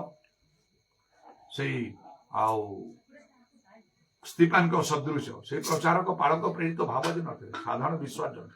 ମାତ୍ର ପବିତ୍ର ଆତ୍ମାରେ, ଶକ୍ତିରେ, ଅନୁଗ୍ରହରେ, ଜ୍ଞାନରେ ଆଉ ବିଶ୍ୱାସରେ ସେ ପରିପୂର୍ଣ୍ଣ ହେଇ ଲୋକମାନଙ୍କ ମଧ୍ୟରେ ମହାମହାଦ୍ଭୁତ କର୍ମ ଲକ୍ଷଣ ମାନ ସାଧନ କରୁଥିଲେ। ଯାଜକ ମାନଙ୍କ ମଧ୍ୟରୁ ମଧ୍ୟ ଅନେକ ଲୋକ ମନ ପରିବର୍ତ୍ତନ କରୁ। ଜେରୁସାଲେମରେ ବିଶ୍ୱାସୀ ମାନଙ୍କ ସଂଖ୍ୟା ଅତିଶୟ ବୃଦ୍ଧି ପାଇବାରେ ମୋର ଇଚ୍ଛା, ମୋର ଚିନ୍ତା ଆଉ ମୋର ପ୍ରାର୍ଥନା ସବୁବେଳେ ଥିଲା, ଏବେ ବି ଅଛି, ଆଗାମୀ ସମୟରେ ମଧ୍ୟ ରହିବ। ମୁଁ ଆଉ ତମାନେ ସମସ୍ତେ ଆମେ ମିଶି ସେପରି ଭାବରେ ଆମକୁ କାର୍ଯ୍ୟ କରିବାକୁ ଅଛି। ଆଉ ସମୟ ଅତି ଅଳ୍ପ, ଯେହେତୁ ଯୀଶୁ ଆସୁଛନ୍ତି ଯେକୌଣସି ମୁହୂର୍ତ୍ତରେ, ବେଶୀ ନାହିଁ, ମନ ପ୍ରାଣ ଦେଇକି ଆମମାନଙ୍କୁ କରିବାକୁ। ସ୍ୱର୍ଗ ରାଜ୍ୟ ଏପରି ବୋଲି ଯୀଶୁ ଗୋଟେ କଥା କହିଲେ ଦୃଷ୍ଟାନ୍ତରେ। କଣ ମୁଁ ଭାବିଥିଲି କିଛି ଗୋଟେ ବାକ୍ୟ କହିବି, ମୋର ମନର ଗୋଟେ ଚିନ୍ତାଧାରା ବି ଥିଲା। ହଠାତରେ ମୋର ଚାଳନା ଆଉ ଗୋଟେ ଭିନ୍ନ ପ୍ରକାର ହେଲା ପରେ ମୁଁ ଜାସନକୁ ଆଉ ଜୁନସ୍କୁ ମୁଁ କହିଲି ତେଣୁ ମୁଁ ଯୋଉ ଚିନ୍ତା କହିବି କହିଥିଲି ସେଇଟା ମୁଁ ଆଉ କହୁନି ଆଉ ସେମାନେ କଥାକୁ ନେଇକି ମୁଁ ବର୍ତ୍ତମାନ ଅଲଗା ଭାବରେ କିଛି କଥା କହୁଛି ଆତ୍ମାଙ୍କର ଚାଳନା ଅନୁସାରେ ଆଉ ବର୍ତ୍ତମାନ କ'ଣ ମୁଁ କହୁଥିଲି କି ଟିକେ ମତେ ବ୍ୟାକ୍ କରିଦେଇ ପାରିବ ମନେ କରିଦେଇ ପାରିବ କ'ଣ ମୁଁ କହୁଥିଲି ମିଳିମିଶି ପ୍ରଭୁଙ୍କ କାର୍ଯ୍ୟ କରିବ ଦୀପାନଙ୍କ ସହିତ ହଉ ସେ ଯାଉ କୋଉଟା ଗୋଟେ ପଏଣ୍ଟ ଗୋଟେ ମୋର ଥିଲା ଆଉ ସେମିତି ଆମର ଲକ୍ଷ୍ୟ ଆମର ପାଷ୍ଟର ସାମସନ କହିବେ ଆମର ମିନିଷ୍ଟ୍ରି କ'ଣ Ministry of the Holy Spirit. Ministry of the Holi spirit କହନ୍ତି ଆଉ ଗୋଟେ କ'ଣ କହୁଛ ତମେ Apostolic doctrine. ଆପୋଷ୍ଟୋଲିକ ଡକ୍ଟ୍ରିନ୍ ଆପୋଷ୍ଟୋଲିକ ମିନିଷ୍ଟ୍ରି ପ୍ରେରିତ ସେବା କାର୍ଯ୍ୟ ସେଇଟାକୁ ଲକ୍ଷ୍ୟ ରଖି ପାଉଲ ପିତର ଯାକୁବ ଯୋଉମାନେ ଯାହା କଲେ ଓଲ୍ଡ ଟେଷ୍ଟାମେଣ୍ଟ ଗଲେ ଏଲିଓ ଇଲିସା ମଶା ଜିହୋସିଓ ସେ ଅନୁସାରେ ଆହୁରି ତେବେ ଯାହା ହଉ ପ୍ରଭୁଙ୍କର ଧନ୍ୟବାଦ ଏ ସମସ୍ତ କାର୍ଯ୍ୟ ପ୍ରଭୁ କରୁଛନ୍ତି ଆଉ କରିବେ କେହି ପଛଘୁଞ୍ଚା ଦବ ନାହିଁ ଲଙ୍ଗଳ କଣ୍ଠରେ ହାତ ଦେଇ ଯେ ପଛକୁ ନେବ ସ୍ୱର୍ଗ ରାଜ୍ୟର ଯୋଗ୍ୟ ହେଇପାରିବ ନାହିଁ ପ୍ରଭୁ ତମାନଙ୍କୁ ବିଶେଷ ଭାବରେ ଆଶୀର୍ବାଦ କରନ୍ତୁ କେତେ ସମୟ କହିଲି ମୁଁ ଆଉ ମିଶାଇଲ ଟିକେ ଠିଆ ହବ କେତେ ସମୟ କହିଲି 5 ମିନିଟ୍ ତମକୁ ଦେବାକୁ ପ୍ରେସି ରାଇଟିଂ ପୁରା କଲେଜ ଷ୍ଟୁଡେଣ୍ଟ ତ ଜାଣିପାରିବ ଏସେ ନାହିଁ ପ୍ରେସି ରାଇଟିଂ ପୁରା କ୍ୟାମେରାଟା ବୁଲେଇ ଦିଅ ଆଉ ଜସନ ଠିଆ ହବ ସେ 5 ମିନିଟ୍ ଭିତରେ ତମେ ଆଜି ଯୋଉ 2ଟା ବିଶେଷ କଥା କହିଥିଲ ଆଉ ସେଇଟା ପାଇଁ ଟିକେ ତାପରେ ଆମେ ପ୍ରାର୍ଥନା କରିବା ପାଷ୍ଟର ସାମସନ ଆମମାନଙ୍କୁ ପ୍ରାର୍ଥନାରେ ଆଗେଇକି ନେବେ ଆଉ 15 ମିନିଟ୍ ଭିତରେ ଗୀତ ପ୍ରାର୍ଥନା ଯାହା ବି କରିବେ 15 ମିନିଟ୍ ଭିତରେ ସେ ଶେଷ କରିବେ Praise the Lord. Praise the Lord. ପ୍ରଭୁଙ୍କ ବର୍ତ୍ତମାନ ଆମର ଧନ୍ୟବାଦ ହେଉ କହିବାକୁ ଅନେକ ଅଛି Thank you, Jesus. କିନ୍ତୁ ସମୟ ସୀମା ଅନୁସାରେ ପ୍ରଭୁଙ୍କ ବର୍ତ୍ତମାନ ଆମର ଧନ୍ୟବାଦ ହେଉ ଗୋଟେ ବିଷୟ କହିବାକୁ ଚାହେଁ ମାତ୍ର ପୁସ୍ତକ ତାର 10:40-41 ଲେଖା ଅଛି ଭାଓବାଦୀଙ୍କୁ ଯେ ଭାଓବାଦୀ ବୋଲି ଗ୍ରହଣ କରି ସେ ଭାଓବାଦୀର ପୁରସ୍କାର ପାଇବ ଧାର୍ମିକ ସଦାପ୍ରଭୁଙ୍କର ଧାର୍ମିକ ବ୍ୟକ୍ତିଙ୍କୁ ଯେ ଧାର୍ମିକ ବ୍ୟକ୍ତି ସଦାପ୍ରଭୁଙ୍କର ଧାର୍ମିକ ଲୋକ ବୋଲି ଗ୍ରହଣ କରି ସେ ଧାର୍ମିକତାର ପୁରସ୍କାର ମଧ୍ୟ ପାଇବ ପ୍ରଭୁଙ୍କ ମତ ନାମରେ ଧନ୍ୟବାଦ ଯିଏ ତାଙ୍କର ଲୋକକୁ ଗ୍ରହଣ କରେ ସେ ଖ୍ରୀଷ୍ଟଙ୍କୁ ଗ୍ରହଣ କରେ ତେଣୁ ପ୍ରଭୁଙ୍କୁ ବିଶେଷ ଧନ୍ୟବାଦ ତେଣୁ ପ୍ରଭୁଙ୍କର ଆତ୍ମା ପ୍ରଭୁଙ୍କର ଦାସଙ୍କ ଉପରେ କେବଳ ଯେ ଅଧିଷ୍ଠାନ କରିଛି ତାହା ନୁହେଁ କିନ୍ତୁ ତାଙ୍କ ଅନ୍ତରରେ ସେ ବାସ କରନ୍ତି ଆମେ ଅନୁଭବ କରିଛୁ ପ୍ରେଜ୍ ଦ ଲର୍ଡ ତେଣୁ ପ୍ରଭୁଙ୍କ ମତ ନାମରେ ଧନ୍ୟବାଦ ହଉ ସେଇ ଯୋଉ ଭାଓବାଦୀଙ୍କର ପୁରସ୍କାର ମାନେ ନିଶ୍ଚୟ ପ୍ରାପ୍ତ ହେଇଛୁ ଆଉ ଧାର୍ମିକତାର ପୁରସ୍କାର ମଧ୍ୟ ପ୍ରାପ୍ତ ହେଇଛୁ କାରଣ ସେମାନଙ୍କ ନିମନ୍ତେ ବନ୍ଧୁ ହେଇଛନ୍ତି ତେଣୁ ପ୍ରଭୁଙ୍କୁ ଧନ୍ୟବାଦ ଦଉଛି ଦ୍ୱିତୀୟ ରାଜାବଳୀ ତାର 4:8 ଅନୁସାରେ ଏଲିଶା ଯେପରି ସୁନେମାଙ୍କ ପ୍ରତି ଯୋଉ କାର୍ଯ୍ୟ କଲେ ସେ ତାଙ୍କର କୁ ପ୍ରକାର ସେ ବନ୍ଧୁ ହେଲେ ତାଙ୍କୁ ପୁତ୍ର ଦିଆଗଲା ଆଉ ତାର ପୁତ୍ର ମୃତ୍ୟୁ ହେଲେ ସୁଦ୍ଧା ସେ ଫେରିକି ପାଇଲେ ସେ ଏଲିଶାଙ୍କୁ ଯେ ପ୍ରଭୁଙ୍କ ଲୋକ ବୋଲି ସେ ଗ୍ରହଣ କରିବା ଦ୍ୱାରା ତାର ପୁରସ୍କାର ସେ ପାଇଲେ ପ୍ରେଜ୍ ଦ ଲର୍ଡ ପ୍ରଭୁଙ୍କ ମତ ନାମରେ ଧନ୍ୟବାଦ ହେଉ ଗତ ଏଇ ଯୋଉ ସୋମବାର 22 ତାରିଖ ଦିନ ପ୍ରଭୁଙ୍କର ଦାସ ଚାପଡ଼ପଙ୍କା ଯିବାର ଥିଲା କିନ୍ତୁ ଶନିବାର ଦିନ ଅଚାନକ ମୋର ପାଦ ଫୁଲିଗଲା ମୋ ଆକ୍ସିଡେଣ୍ଟ ହେଇଛି 2014ରେ କିନ୍ତୁ ପାଦ ଫୁଲିଗଲେ ଅନେକ ଥର ମୁଁ 7 ଦିନରୁ 8 ଦିନ ପର୍ଯ୍ୟନ୍ତ ମୁଁ କଷ୍ଟ ଅନୁଭବ କରେ ତା ଶୀଘ୍ର ଭଲ ହୁଏ ନାହିଁ ମୁଁ ଚିନ୍ତାରେ ପଡ଼ିଲି ଆଉ କେମିତି ମୁଁ କିଛି କାମ କରିବାର ଅଛି ମୋ ଗୃହ ସଦାପ୍ରଭୁଙ୍କର ଦୟା ଅନୁଗ୍ରହରୁ ଏକ ଗୃହ ନିର୍ମାଣ କରିବା ପାଇଁ ପ୍ରଭୁ ସୁଯୋଗ ଦେଉଛନ୍ତି ଏଣୁ ତାର ବେଲ୍ଟ ବା ପ୍ଲିନ୍ଥ ପଡ଼ିବାକୁ ଅଛି କ'ଣ କରିବି ମୁଁ ଯଦି ଗୋଡ଼ର କଷ୍ଟ ଯଦି ଏମିତି ହୁଏ ଦୀର୍ଘ ଦିନ ମୁଁ ଅସୁସ୍ଥତାରେ ପଡ଼ି ରହିବି ଏମିତି ଅନୁଭବ କରୁଥାଏ ମୁଁ ବଡ଼ କଷ୍ଟରେ ମୁଁ ଶନିବାର ରବିବାର ବିତିଲା ସୋମବାର ଦିନ ଯେତେବେଳେ ପ୍ରଭୁଙ୍କର ଦାସ ଚାପଡ଼ପଙ୍କା ଐନ ହକରିରୁ ସେବା କାର୍ଯ୍ୟ ସାରିକି ଯେତେବେଳେ ଫେରିକି ଆସିଲେ ସନ୍ଧ୍ୟା ସମୟରେ ଆମେ କଥୋପକଥନ କରୁଥିବା ସମୟରେ ଆଉ ମୋତେ ଗୋଟେ ମନ ଭିତରେ ଗୋଟେ ପ୍ରେରଣା ଆସିଲା ଦାସ ଅଛନ୍ତି ଆଉ ସେ ପ୍ରାର୍ଥନା କଲେ ନିଶ୍ଚୟ ସେ ସୁସ୍ଥତା ହବ ଆଉ କାହିଁକି ତମେ ସେମିତି ଉଠିକି ଯିବ ଟିକେ ତାଙ୍କୁ ଅନୁରୋଧ କର ତେଣୁ ସାଙ୍ଗେ ସାଙ୍ଗେ ମୁଁ ପ୍ରଭୁଙ୍କ ଦାସଙ୍କୁ କହିଲି ଆଉ ଆମେ ଭାଇନା ଡାକୁ ତାଙ୍କୁ ସମସ୍ତେ ଆଉ ତେଣୁ ଭାଇନା ମୋ ପାଇଁ ଟିକେ ପ୍ରାର୍ଥନା କରିବେ ମୋର ପାଦ ଫୁଲିଛି ଏଇଟା ଶୀଘ୍ର ଭଲ ହବ ନାହିଁ ଅନେକ ଦିନ ଏଇଟା ରହିଲା ପରେ ହିଁ ତାହା କମି ଯାଉଛି ତେଣୁ ଆପଣ ପ୍ରାର୍ଥନା କରନ୍ତୁ ପ୍ରଭୁ ଦାସ କହିଲେ ସେଇ ତହିଁ ଉପରେ ହସ୍ତ ରଖ ଆଉ ସେ ପ୍ରାର୍ଥନା କଲେ ଏଣୁ ପ୍ରଭୁଙ୍କୁ ଧନ୍ୟବାଦ ତହିଁ ଆର ଦିନ ମୋର ଗୋଡ଼ ଭଲ ହେଇଛି ଆଉ ସୁସ୍ଥ ହେଲା ମୁଁ ଫ୍ରିରେ ଚଲାବୁଲା କରିପାରିଲି ଏବଂ ବାଇକ୍ ମଧ୍ୟ ଚଳିକି ପାଖେ ସେ ପାଖେ ଯାଇପାରିଲି। ପ୍ରେଜ୍ ଦ ଲର୍ଡ, ହାଲେଲୁୟା। ଆଉ ଦ୍ୱିତୀୟ କଥା, ଆଉ ମୁଁ ସେ ଗୃହ ଯୋଉ କଥା କହୁଥିଲି, ସେ ଗୃହର ପ୍ଲିନ୍ଥ ପଡ଼ିବାର ଥିଲା, କିନ୍ତୁ ମୁଁ ଚିନ୍ତା ଭାରଗ୍ରସ୍ତ ହେଲି। ବୃଷ୍ଟି ଅଛି ଅନେକ, ଆଉ ପାଣିପାଗର ଆକଳନ ଅନୁସାରେ 2 ଦିନ ଧରିକି ଲଗାତାର ବର୍ଷା ଲାଗିକି ରହିବ। ତେଣୁ ମୁଁ ଚିନ୍ତାରେ ପଡ଼ିଗଲି। ଗତକାଲି ମଧ୍ୟ ପ୍ରଭୁଙ୍କ ଦାସଙ୍କୁ ଆଉ ସେ ଆସିବା ସମୟରେ ବାପାଙ୍କୁ ଦେଖି ଆସିବାର ଗୃହରେ ପ୍ରାର୍ଥନା କଲେ। ଆଜି ସକାଳେ ମଧ୍ୟ ସେ ଆସିଲେ, ଆଉ ମୁଁ ଗଲି ତାଙ୍କ ନିକଟକୁ, ଅନୁରୋଧ କଲି, ଭାଇନା ଏ ପ୍ରକାର ଅଛି ଆମମାନଙ୍କର ଗୃହର କାର୍ଯ୍ୟ ପ୍ଲିନ୍ଥ ପଡ଼ିବାର ଅଛି, ତେଣୁକରି ମୁଁ ଅନୁରୋଧ କରୁଛି ଏ ପାଣିପାଗ ଏସବୁ ଯେପରି ସ୍ଥିର ରହିବ ଏଥି ନିମନ୍ତେ ଟିକେ ପ୍ରାର୍ଥନା କରିବେ। ସେ ସାଙ୍ଗେ ସାଙ୍ଗେ ଆଉ ମତେ କହିଲେ ବୋଟଲ ପାଣି ନେଇକି ଆସ। ପ୍ରଭୁଙ୍କୁ ଧନ୍ୟବାଦ। ମୁଁ ସାଙ୍ଗେ ସାଙ୍ଗେ ବୋଟଲ ପାଣି ନେଇକି ଗଲି, ଆଉ ପ୍ରଭୁଙ୍କର ଦାସ ପ୍ରାର୍ଥନା କଲେ। ସେ କହିଲେ ସେ ଗୃହର ଚତୁଃପାର୍ଶ୍ୱରେ ଯାଇକି ଏହା ଢାଳିବ, ତମେ ଛିଞ୍ଚିବ। ତାପରେ ମୁଁ ସେ ତାହାକୁ ନେଇକି ସେ ପ୍ରାର୍ଥନା କଲା ଉତ୍ତରେ ଯାଇକି ତାହା ଚତୁଃପାର୍ଶ୍ୱରେ ଛିଞ୍ଚିଲି। ପ୍ରଭୁଙ୍କୁ ଧନ୍ୟବାଦ। ଅନେକ ମାନେ ଭୟ କରୁଥିଲୁ ବୃଷ୍ଟି ହବ, କାଲିକି ମଧ୍ୟ ତାର ବୃଷ୍ଟି ଅଛି, ଲଘୁଚାପ ଅଛି ବୋଲିକି, କିନ୍ତୁ ପ୍ରଭୁଙ୍କୁ ବିଶେଷ ଧନ୍ୟବାଦ। ଆଜି ସକାଳ ଠାରୁ କୌଣସି ପ୍ରକାରରେ ନା ବର୍ଷା ଅଛି ନା କୌଣସି ପ୍ରକାର ଅନୁଭବ ଆମେ କରୁନୁ। ପୁରା ମେଘୁଆ ପାଗ ରହିଛି, ଆଉ ମୋର ସମସ୍ତ ଗୃହ କାର୍ଯ୍ୟ ବହୁତ ଭଲରେ ସମ୍ପନ୍ନ ହେଇସାରିଛି। ପ୍ରେଜ୍ ଦ ଲର୍ଡ। ବହୁତ ଭୟ ଥିଲା, କିନ୍ତୁ ପ୍ରଭୁଙ୍କର ଦାସଙ୍କର ମୁଖର ବାକ୍ୟକୁ ସଦାପ୍ରଭୁ ଦୃଢ କରିଛନ୍ତି। ତେଣୁ ପ୍ରଭୁଙ୍କୁ ବିଶେଷ ଧନ୍ୟବାଦ। ତେଣୁ ପ୍ରଭୁଙ୍କ ଦାସଙ୍କୁ ଯେଉଁମାନେ ବିଶ୍ୱାସ କରିଛୁ ଯେ ପ୍ରଭୁଙ୍କର ଆତ୍ମା ତାହାଙ୍କ ଠାରେ ଅଛନ୍ତି, ତାର ପୁରସ୍କାର ଆଜି ଆମେ ପାଇଛୁ। ତେଣୁ ପ୍ରଭୁଙ୍କୁ ବିଶେଷ ଧନ୍ୟବାଦ। ପବିତ୍ର ଆତ୍ମାଙ୍କର କାର୍ଯ୍ୟ ଅଧିକ ବର୍ଦ୍ଧିଷ୍ଣୁ ହୋଇଛି ତାଙ୍କ ଆସିବା ଦ୍ୱାରା। ଚତୁର୍ଦିଗରେ ଅଗ୍ନି ସମ ସେ ବ୍ୟାପି ଚାଲିଛି, ଆଉ ବ୍ୟାପିବ ମଧ୍ୟ ଚତୁର୍ଦିଗରେ। ପବିତ୍ର ଆତ୍ମାଙ୍କର କାର୍ଯ୍ୟ ଅନେକ ବର୍ଦ୍ଧିଷ୍ଣୁ ହେଉଛି। ତେଣୁ ପ୍ରଭୁଙ୍କୁ ବିଶେଷ ଧନ୍ୟବାଦ। ଏ ସୁନ୍ଦର ଅନୁଭୂତି ଓ ପ୍ରଭୁଙ୍କର ଦାସଙ୍କର ବାକ୍ୟ ଦ୍ୱାରା, ପ୍ରାର୍ଥନା ଦ୍ୱାରା ଆମେ ଅନେକ ଉପକୃତ ହେଇଛୁ। ତାହା କହିବା ନିମନ୍ତେ ଅନେକ ଅଛି, ଆମେ ସମୟ ସକାଶେ ମୁଁ ତାହା ବର୍ଣ୍ଣନା କରିପାରୁନି। ପ୍ରଭୁଙ୍କୁ ବିଶେଷ ଧନ୍ୟବାଦ ଦେଉଛି।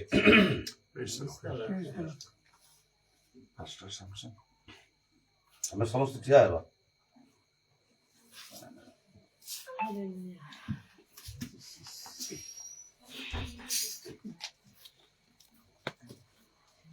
ଗୋଟେ ଗୀତ ଗାଇବା, ତାପରେ ଆମେ ପ୍ରେଜ୍ କରି ଶେଷ ପ୍ରାର୍ଥନା କରାଯିବ।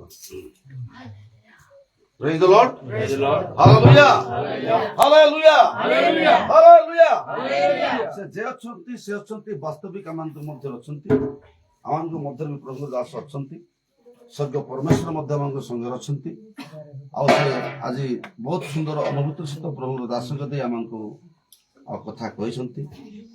ତେଣୁ ଦିନମାନଙ୍କରେ ଆମମାନଙ୍କୁ ସଚେତନ ହେବାକୁ ଅଛି, ଜାଗ୍ରତ ହେବାକୁ ଅଛି, ପ୍ରସ୍ତୁତ ହେବାକୁ ଅଛି, ଯେହେତୁ ତାଙ୍କର ଆଗମନ ଅତି ସନ୍ନିକଟ ହେବାକୁ ଯାଉଛି। ମାତ୍ର ସମସ୍ତ ବିଷୟର ଅନ୍ତିମ କାଳ ସନ୍ନିକଟ। ଅତଏବ ସୁବୁଦ୍ଧିବ ପ୍ରାର୍ଥନାରେ ସଚେତନ ଥାଅ ବା ଜାଗ୍ରତ ଥାଅ। ତେଣୁ ଏଟା ଜାଗ୍ରତ ହେବାର ସମୟ, ପ୍ରସ୍ତୁତି ହେବାର ସମୟ, ପବିତ୍ର ଆତ୍ମାରେ ପୂର୍ଣ୍ଣ ହୋଇ ଗୀତ ସ୍ତୋତ୍ର ଆଧ୍ୟାତ୍ମିକ ସଂକୀର୍ତ୍ତନ ଦ୍ୱାରା ପରସ୍ପରକୁ ଉତ୍ସାହ ଦେବାର ସମୟ। ତେଣୁ ଗତ 3 ତାରିଖ ଠାରୁ ଆଜି 24 ତାରିଖ ହେବାକୁ ଯାଉଛି। କାଲିକି ଆମର ଶେଷ ସଭା ଅଛି। ଏତେବେଳେ ପ୍ରଭୁଙ୍କର ଦାସଙ୍କୁ ପ୍ରଭୁ ବହୁତ ସୁରକ୍ଷିତ ଭାବରେ ରଖିଲେ। ମନ ଅଞ୍ଚଳର ବିଭିନ୍ନ ମଣ୍ଡଳୀକୁ ସେ ଆଉ ପରିଭ୍ରମଣ କଲେ। ମଣ୍ଡଳୀ ଗୁଡ଼ାକରେ ଯାଇ ବିଶ୍ୱାସୀମାନଙ୍କୁ ଆଉ ବହୁତ ଉତ୍ସାହ ଉଦ୍ଦୀପିତ କଲେ। ଆଜି ପ୍ରଭୁ ଏହି ସ୍ଥାନରେ ଆଣିଛନ୍ତି ସମସ୍ତ ମଣ୍ଡଳୀକୁ ସବୁ ପ୍ରଭୁଙ୍କର କାର୍ଯ୍ୟ ସମାପ୍ତ କରି। ଯାହା ବି ହଉ, ଆଜି ଆମେ ଅନେକ ଅନୁଭୂତିର ସହିତ ତାଙ୍କ ମୁଖରୁ କଥା ଶୁଣିଲୁ ଯେ ପ୍ରଭୁଙ୍କର ଦାସ ଯେତେବେଳେ ଅଛନ୍ତି ଆମ ସଙ୍ଗରେ, ଆଉ ସେତେବେଳେ ଆମେ ଉଦ୍ଯୋଗ ହେବା, ନିଜ ପ୍ରାର୍ଥନାରେ ସହଯୋଗ କରିବା, ପ୍ରଭୁଙ୍କର ସେବା କରିବା। ପ୍ରଭୁଙ୍କ ଦାସ ଗଲା ପରେ ଆମେ ଯେମିତି ଲୋକ ସେମିତି ହେବା, ନାଇଁ ସେମିତି ହବନି। ଯେପର୍ଯ୍ୟନ୍ତ ବଞ୍ଚିଛୁ, ଯେପର୍ଯ୍ୟନ୍ତ ପ୍ରଭୁ ଆମକୁ ଜଗତ ରଖିଛନ୍ତି, ଯେପର୍ଯ୍ୟନ୍ତ ଆମେ ସତ୍ୟ ଜ୍ଞାତ ହେଇଛୁ, ଆତ୍ମାରେ ସତ୍ୟରେ ପ୍ରଭୁଙ୍କୁ ଉପାସନା କରିବାକୁ ଚାଲିବା। ବଡ଼ କଥା ହଉଛି ପ୍ରଭୁଙ୍କୁ ଭୟ କରିବା, ଭୟରେ ପ୍ରଭୁଙ୍କର ସେବା କରିବା। ଗୀତ ସଂହିତା 2:11 ଲେଖା ଅଛି, serve the Lord with fear and trembling। ପ୍ରଭୁଙ୍କର ମହାନ ଆମର ଧନ୍ୟବାଦ ଦେ। ଭୟ ଏବଂ କମ୍ପମାନ ସହିତ ପ୍ରଭୁଙ୍କ ସେବା କରିବାକୁ ହବ। ପବିତ୍ର ଆତ୍ମାଙ୍କ ଶକ୍ତିରେ ପ୍ରଭୁଙ୍କ ସେବା କାର୍ଯ୍ୟ କରିବାକୁ ହବ। ଅନେକ କଥା ଲେଖା ଅଛି। ଯାହା ବି ହଉ, ଆଜି ବହୁତ ଅନୁଭୂତି ସହିତ ତାଙ୍କ ମୁଖରୁ ସ୍ୱପ୍ନ ଦର୍ଶନର ସବୁ କଥା ଗୁଡାକ ଆମେ ଶୁଣିଲୁ। କିପରି ଭାବରେ ପ୍ରଭୁ ଦିନମାନଙ୍କରେ ସ୍ୱପ୍ନ ଦର୍ଶନରେ କଥା କହି ଆଜି ମହତ୍ କାର୍ଯ୍ୟ ତାଙ୍କ ଦେଇ କାର୍ଯ୍ୟ ସାଧନ କରୁଛନ୍ତି। ଯାହା ବି ହଉ, ପ୍ରଭୁ ଧନ୍ୟବାଦ ଦିଏ। ଗୋଟେ ଗୀତ ଗାଇବା ଆମେ, ସେବା ତେରି କରେଙ୍ଗେ। ପ୍ରଭୁ ଗୀତ ପ୍ରାୟ ଜଣାଶୁଣା ଗୀତ ପ୍ରାୟ ସମସ୍ତେ ଜାଣିଛନ୍ତି। କରତାଳ ଦିଅନ୍ତୁ। ଉଦ୍ଯୋଗ ମନରେ ଉଦ୍ଯୋଗ ସହକାରେ ଗୀତ ଗାଆନ୍ତୁ, ଉତ୍ସାହିତ ହୁଅନ୍ତୁ, ଉଦ୍ଦୀପିତ ହୁଅନ୍ତୁ। सेवा तेरी करेंगे जीवन भर प्रभु, तेरे लिए जिएंगे।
Thank you, Jesus. Thank you, Father Almighty. Praise the Lord.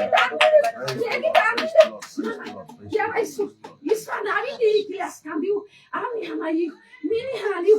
Lord. Jesus, my Jesus, my Jesus, my Jesus.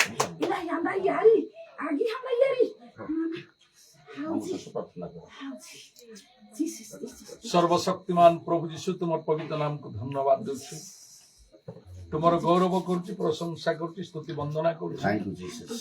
तुमे आश्चर्यकारी पराकांत नित्य जीवित ईश्वर ए दिन मान कर तुम दासंग सहित आमको रखिया पाई बा रहिबा पाई हमको सुजोग दलो एथि पाई धन्यवाद देउछु एहा तुमर इच्छा एवं योजना थिला तुम दासंग को मृत्यु पर उठाई आनी आमानक मध्य तुमे प्रभु साक्ष्य स्वरूप ठिया कल आमानकर प्रार्थना तुमे ओ प्रभु साक्ष्य स्वरूप औ सफल करबा विषय देखल एथिपा आमानकर मन मध्य गोटे आनंद और खुशी होची जेतु आमानकर प्रार्थना तुमे सुनिल तुम दासन को उठेल तुमे सांग सुस्थ दल आ सुस्थ स्वास्थ्य सहित आशा को दल ए पर्यंत मध्य सुस्थ स्वास्थ्य रे तुमे तांको रखिछ तांकर मुखर वाक्य दे आमान को तुमे कथा कहउछ प्रभु निगूढ़ विषयक आमान मध्य प्रकाश करुछ से वाक्यर अति महत्व गुरुत्वपूर्ण वाक्य आमान हृदय मध्य तुम्हें आ प्रकाश करी प्रभु आमान को उत्साहित तुम्हें करुछ एक पवित्र आत्मांकर विषय एथिपाई धन्यवाद देउछु प्रभु आज मते विशेष निगूढ़ कथा तुम्हें आज प्रकाश कल दुजन व्यक्ति द्वारा जड़े अधिका कही जड़े कम कही आगामी दिन मानकर निश्चय आ जड़े मध्य सेपरी से कही पारिबो तो द्वारा आमे मध्य प्रभु आउ से सचेतन जागृत निजको प्रस्तुत करुछु आइ मध्य सेपरी कही अनेक लोकंकर परित्राण एवं आदर्श स्वरूप गढ़ी उठिबो सेतिपाई तुमे साहाय्य कर विशेष भाव में प्रभु तुम दासंकर समय सन्निकट है आउ गोटे दिन मात्र रहिला काल की जब मीटिंग हब विशिष्ट भाव ओ प्रभु जीशु पास्टर मिट कार्यकारी लोक मानकर हे प्रभु एथिपाई धन्यवाद आ मु विश्वास करुछि काल की सेवा कार्य गोटे भिन्न प्रकार हब कारण शेष दिन शेष आशीर्वाद प्रत्येक आमे पाइबु प्रभु आउ से लक्ष्य रखी आमे जे भली पसिबु आउ प्रस्तुत हो रहिबु तो संगे संगे प्रत्येक विश्वासी माने मध्य सेपरि भाव में प्रस्तुत रे बसिया पाए प्रत्येक को तुम्हें साहाय्य कर उदाराबानी शाखाबाराबानी कुताराबारी खलनाराबारी खलाराबा ସେପରି ଭାବରେ ପ୍ରସ୍ତୁତ ହୋଇ ନିଜକୁ ଆଉ ପ୍ରଭୁ ଉତ୍ସାହିତ କରିକି ବସିବାକୁ ହବ। ନିଜର ପାପ ଭୁଲ ତ୍ରୁଟି ଗୁଡିକ ସ୍ୱୀକାର କରିବାକୁ ହବ। ପ୍ରଭୁ ତୁମ ନାମରେ ଧନ୍ୟବାଦ ଦେ। ସେଦିନ ଜଣେ ପାପିନା ସ୍ତ୍ରୀ କିପରି ଭାବରେ ପ୍ରଭୁ ତୁମର ଚରଣ ତଳେ ବସି ସେ କିପରି ଭାବରେ ସେ ଆଖିର ଲୁହ ଆଉ ତାଙ୍କର କେଶରେ ପୁଛି ସେ ଗୁଡାଏ ପାପ ଗୁଡିକ ପ୍ରଭୁ ଧୋଇ ହେଲେ, ପରିଷ୍କାର ହେଲେ। ଆଜି ମଧ୍ୟ ପ୍ରଭୁ ଠିକ ସେପରି ଭାବରେ ପ୍ରତ୍ୟେକ ସେ ପ୍ରକାର କରିବାକୁ ହବ। ହାଲେଲୁୟା। ରୁଖାବାରି ଶାଖାବାରା ମାନିକୁତାରେ କେନ୍ଦରବା କାଲକେ ଶେଷ ଦିନ, ଶେଷ ଆଶୀର୍ବାଦ, ଶେଷ ଅନୁଗ୍ରହ, ଶେଷ ବାକ୍ୟ ନିଶ୍ଚୟ ହବ। ଆମେ ଜାଣୁ ପ୍ରଭୁ ତୁମ ଦାସଙ୍କୁ କାଲକେ ଭଲ ଭାବରେ ବ୍ୟବହାର କରିବ। ଆମେ ଜାଣୁ ପ୍ରତ୍ୟେକ ଲୋକଙ୍କ ଉପରେ ତୁମର ଆଶୀର୍ବାଦ ତୁମେ ଦେବ, ପବିତ୍ର ଆତ୍ମାରେ ପରିପୂର୍ଣ୍ଣ କରିବ। ପ୍ରଭୁ ଯୀଶୁ ତୁମେ ଦୟା କର, ସେଥିପାଇଁ ତୁମେ ପଠେଇଛ ଆଉ ସୁସ୍ଥ ସବଳରେ ଆଣିଛ। ଆଉ ପୁଣି ଦ୍ୱିଗୁଣ ସୁସ୍ଥରେ ସେ ନିଶ୍ଚୟ ନିଜ ସ୍ଥାନକୁ ଫେରିଯିବ। ଆଉ ପ୍ରଭୁ ତାର ସମୟସୀମା ପହଞ୍ଚିଲେ ଆଉ ତୁମେ ନିଶ୍ଚୟ କହିବ, ଆଉ ପୁଣି ସେ ଆସିବ। ଧନ୍ୟବାଦ ଆଜିର ସେବା କାର୍ଯ୍ୟ ପାଇଁ। ବିଶେଷ ମୁଁ ଧନ୍ୟବାଦ ଦେଉଛି, ତୁମର ଗୌରବ କରୁଛି। ଧନ୍ୟବାଦ ପ୍ରଶଂସା କରୁ କରୁ ତୁମ ଦାସଙ୍କୁ ଗୋଟେ ପରାମର୍ଶ ବା ଉପଦେଶ ବିଷୟର ବାକ୍ୟ ତୁମେ ଆଉ କହିଲ, ଏଥିପାଇଁ ତୁମ ନାମରେ ଧନ୍ୟବାଦ ଦେଉଛି। ଏହା ଆମମାନଙ୍କ ପାଇଁ ଗୋଟେ ପ୍ରয়োଜନୀୟ ବା ପ୍ରଯୁଜ୍ୟ ଥିଲା। ଏହା ମାନଙ୍କର ଆତ୍ମିକ ଜୀବନକୁ ବହୁତ ସାହାଯ୍ୟ କଲା, ବହୁତ ଭାବରେ ଆଗକୁ ନେଇଛି। ପ୍ରଭୁ ଏଥିପାଇଁ ଧନ୍ୟବାଦ। ଏ ମଣ୍ଡଳୀ ଆମେ ବିଶେଷ ପ୍ରାର୍ଥନା କରୁଛୁ, ତୁମେ ଦୟା କର, ତୁମେ ଅନୁଗ୍ରହ କର। ଆଉ ତୁମେ ଦୟା କରିଛ, ଅନୁଗ୍ରହ ମଧ୍ୟ କରିଛ। ଶତ୍ରୁ ଶୈତାନର ଜାଲ ଫାନ୍ଦକୁ ସବୁ ତ୍ୟାଗ କରି, ଶୈତାନର କାର୍ଯ୍ୟକୁ ବିନାଶ କରି ସ୍ୱର୍ଗ ସିଂହାସନ ତୁମେ ଏଠି ସ୍ଥାପନ କରିଛ। ପ୍ରଭୁ ତାଙ୍କର ସେବା ଉପାସନା ଗତ ଦିନମାନଙ୍କରେ ଅନ୍ୟ ପ୍ରକାର ଥିଲା। ବର୍ତ୍ତମାନ ପ୍ରଭୁ ତୁମର ସେବା ଉପାସନା ସେମାନେ କରନ୍ତି। ପ୍ରତ୍ୟେକଙ୍କୁ ତୁମେ କରିବା ପାଇଁ ସାହାଯ୍ୟ କର, ପବିତ୍ର ଆତ୍ମାରେ ପୂର୍ଣ୍ଣ କର। ଆଉ କାହାକୁ ଦୁର୍ବଳ ହେବାକୁ ଦିଅ ନାହିଁ। ପ୍ରଭୁ ଜାଗତିକ ମନ ନାହିଁ, ଆତ୍ମିକ ମନ ହେବା ପାଇଁ ତୁମେ ବିଶେଷ ସାହାଯ୍ୟ କର। ଏ ମଣ୍ଡଳୀ ଅନେକଙ୍କର ପରିତ୍ରାଣ କାରଣ ହେବା ପାଇଁ ଦୟା କର। ଆଖପାଖ ଲୋକମାନଙ୍କର ଆଲୋକର କାରଣ ହେବା ପାଇଁ ଦୟା କର। ମୁକ୍ତିର ମଶାରେ ବିଶେଷ ଜଳାଇବା ପାଇଁ ତୁମେ ସାହାଯ୍ୟ କର। ପ୍ରଭୁ ଯୀଶୁଙ୍କ ନାମରେ ଏଠିକାର ଓ ପାଷ୍ଟରକୁ ତୁମେ ବିଶେଷ ଦୟା କର, ଅନୁଗ୍ରହ କର। ବୁଦ୍ଧି ଜ୍ଞାନର ବାକ୍ୟ କହିବା ପାଇଁ ତୁମେ ତାହାଙ୍କୁ ଆଶୀର୍ବାଦ ଅନୁଗ୍ରହ କର। ପ୍ରଭୁ ଆଉ କରୁଛ ମଧ୍ୟ, ତୁମେ ତାହାଙ୍କୁ ବିଶେଷ ଭାବରେ ଆହୁରି ଆଶୀର୍ବାଦ କର। ତାର ଦେହର ଅସୁସ୍ଥତାକୁ ଦୂର କରିବାକୁ ଦିଅ, ପବିତ୍ର ଆତ୍ମାରେ ପରିପୂର୍ଣ୍ଣ କରିବା ପାଇଁ ତୁମେ ତାଙ୍କୁ ସାହାଯ୍ୟ କର। ପ୍ରଭୁ ଯୀଶୁଙ୍କ ନାମରେ ତାଙ୍କ ପରିବାରକୁ ମଧ୍ୟ ଆଶୀର୍ବାଦ, ତାଙ୍କ ସ୍ତ୍ରୀ ପିଲା ପ୍ରତ୍ୟେକଙ୍କୁ ଦୟା କର। ମିକଳକୁ ସୁସ୍ଥ କର, ତାଙ୍କ ପୁରୁଷକୁ ମଧ୍ୟ, ତାଙ୍କର ସନ୍ତାନକୁ ବିଶେଷ ଦୟା କର। ଏ ଜନ୍ମ ବାହାରେ ଅଛି, ତୁମେ ତାହାଙ୍କୁ ମଧ୍ୟ ଆଶୀର୍ବାଦ ଅନୁଗ୍ରହ କର। ତୁମେ ଦାସଙ୍କୁ ତୁମର କାର୍ଯ୍ୟରେ ତୁମେ ପ୍ରଭୁ ତୁମେ ତାହାକୁ ନିଯୁକ୍ତି କରିଛ, ତୁମେ ତାହାଙ୍କୁ ଆହୁରି ବିଶେଷ ଭାବରେ ତୁମେ ଆଶୀର୍ବାଦ କର। এই ୟଙ୍ଗ ସମୟରେ, ଏ ଯୁବକ ସମୟରେ ତୁମର କାର୍ଯ୍ୟ ସେ କରୁଛି, ଆଉ ବିଶେଷ ଭାବରେ କରିବା ପାଇଁ ତୁମେ ତାହାଙ୍କୁ ସାହାଯ୍ୟ କର। ଖାଲି ଏ ସ୍ଥାନରେ ନାହିଁ, ଭିନ୍ନ ଭିନ୍ନ ସ୍ଥାନ ମାନଙ୍କରେ ଯାଇ ମଧ୍ୟ ତୁମର ବୁଦ୍ଧିର ବାକ୍ୟ, ଜ୍ଞାନର ବାକ୍ୟ କହି ପ୍ରତ୍ୟେକଙ୍କୁ ଉତ୍ସାହିତ ଦେଇ ଅନେକ ଆତ୍ମାକୁ ଫେରିକି ଆଣିପାରିବ। ସେଥିପାଇଁ ତୁମେ ତାହାଙ୍କୁ ସାହାଯ୍ୟ କର। ସଲୋମନକୁ ସମ୍ପୂର୍ଣ୍ଣ ଆଶୀର୍ବାଦ ଅନୁଗ୍ରହ ପ୍ରଦାନ କର। ପ୍ରଭୁ ଭାସ୍କର ପରିବାରକୁ ବିଶେଷ ତୁମେ ଦୟା କର, ଭାସ୍କର ସୁସ୍ଥ କର, ତାର ସ୍ୱାସ୍ଥ୍ୟ ଠିକ ରଖ, ତାଙ୍କ ସ୍ତ୍ରୀକୁ ମଧ୍ୟ ଦୟା କର, ତାଙ୍କର ପୁତ୍ର କନ୍ୟା ମାନଙ୍କୁ ବିଶେଷ ଭାବରେ ଆଶୀର୍ବାଦ କର, ତାଙ୍କ ଝିଅମାନଙ୍କୁ ତୁମେ ଦୟା କର, ତାଙ୍କର ନାତି ନାତୁଣୀ ପ୍ରତ୍ୟେକଙ୍କୁ ତୁମେ ସାହାଯ୍ୟ କର। ଯୀଶୁଙ୍କ ନାମରେ ଦୟା କର। ଏ ଗାଁଟିକୁ ସମ୍ପୂର୍ଣ୍ଣ ପରିବର୍ତ୍ତନ କର। ଦିବାକର ଆଶୀର୍ବାଦ ଅନୁଗ୍ରହ କର। ପ୍ରଭୁ ସିଜିଦାକୁ ତୁମେ ସୁସ୍ଥ କର, ତାଙ୍କ ସନ୍ତାନକୁ ମଧ୍ୟ ଆଉ ତାଙ୍କର ପୁରୁଷକୁ ମଧ୍ୟ ତୁମେ ଆଶୀର୍ବାଦ ଅନୁଗ୍ରହ କର। ତାଙ୍କର ଦୁଇ ପୁତ୍ରଙ୍କୁ ବିଶେଷ ଦୟା କର। ଦୁଇ ପୁତ୍ରଙ୍କର ସ୍ତ୍ରୀ ମାନଙ୍କୁ ମଧ୍ୟ ବିଶେଷ ତୁମେ ଦୟା କରି ଅନୁଗ୍ରହ, ତାଙ୍କ ସ୍ତ୍ରୀକୁ ବିଶେଷ ଦୟା କର। କାରଣ ମଣ୍ଡଳୀର ସେମାନେ ମେରୁଦଣ୍ଡ ହୋଇକି ଅଛନ୍ତି, ଗୋଟେ ପ୍ରାଚୀନ ହୋଇକି ଅଛନ୍ତି, ତୁମେ ଦୟାକରି ଆଶୀର୍ବାଦ କର। ପ୍ରଭୁ ଆଉ ତଥା ଲୋକମାନଙ୍କୁ ପ୍ରତ୍ୟେକଙ୍କୁ ତୁମେ ସାହାଯ୍ୟ କର। କାହାକୁ ଛାଡ଼ନି କି ତ୍ୟାଗ କର ନାହିଁ। ପ୍ରଭୁ ପ୍ରତ୍ୟେକ ଯେଭଳି ମନ ପରିବର୍ତ୍ତନ କରି ମଣ୍ଡଳୀ ସଂଯୁକ୍ତ ହୋଇ ପୂର୍ବ ଭଳି ତୁମର ସେବା ପ୍ରାର୍ଥନା କରିବା ପାଇଁ ପ୍ରତ୍ୟେକଙ୍କୁ ତୁମେ ଫେରାଅ ବୋଲି ପ୍ରାର୍ଥନା କରୁଛୁ। ପ୍ରଭୁ ଯୀଶୁଙ୍କ ନାମ, ଯୀଶୁଙ୍କ ଶକ୍ତିରେ ତୁମେ ଦୟାକରି ଅନୁଗ୍ରହ କର। ପ୍ରଭୁ ଧନ୍ୟବାଦ। ଆମମାନଙ୍କର ମନ ପ୍ରାଣ ଆତ୍ମାଶରେ ମଧ୍ୟ ଦେଉଛି, ଆମ ପରିବାରକୁ ମଧ୍ୟ ତୁମ ହସ୍ତରେ ଦେଉଛି। ଆମର ପ୍ରତ୍ୟେକ ମଣ୍ଡଳୀର ପାଳକମାନଙ୍କୁ ତୁମେ ଦୟା କର, ପ୍ରତ୍ୟେକ ବିଶ୍ୱାସୀମାନଙ୍କୁ ତୁମେ ଦୟା କର। ପ୍ରଭୁ ଆଜି ତୁମ ଦାସ ଯିବାର ସମୟ କାଲକି ଅଛି, ମାତ୍ର ପ୍ରଭୁ ସେମାନେ 2 ଦିନ ହେଲାଣି ସେମାନେ ଆସି ପହଞ୍ଚି ନାହାନ୍ତି। ଏ ପ୍ରଭୁ ଯୀଶୁ ତୁମେ ଦୟା କର, ସେମାନଙ୍କର ମନ ପ୍ରାଣକୁ ତୁମେ ସମ୍ପୂର୍ଣ୍ଣ ବଦଳେ ତୁମର କାର୍ଯ୍ୟ ସମ୍ପୂର୍ଣ୍ଣ ଯେଭଳି ସେମାନେ କରିପାରିବେ, ଏଥିପାଇଁ ତୁମେ ସାହାଯ୍ୟ କର। ଆରମ୍ଭରୁ ଶେଷ ପର୍ଯ୍ୟନ୍ତ ତୁମେ ରହିଲ, ବାକ୍ୟ ଦେଇ କଥାକୁ ଆମକୁ ଉତ୍ସାହିତ କର। ପ୍ରାର୍ଥନା ତୁମେ ଶୁଣିଲ ବୋଲି ଧନ୍ୟବାଦ ଦେଇ ତାଙ୍କ କଥା ପ୍ରଭୁ ଯୀଶୁଙ୍କ ନାମରେ ଏହି ପ୍ରାର୍ଥନା କରୁଅଛି। ସମସ୍ତେ ଠିଆ ହବା ସମସ୍ତେ ଠିଆ ହୁଅନ୍ତୁ ଦୁଇ ହାତ ଉପରକୁ ଉଠେଇବା ସହସ୍ର ଧନ୍ୟବାଦ ସ୍ତୁତି ତୁମରି ହେଉ ସହସ୍ର ଧନ୍ୟବାଦ ସ୍ତୁତି ତୁମରି ହେଉ ଛୋଟ ମନରେ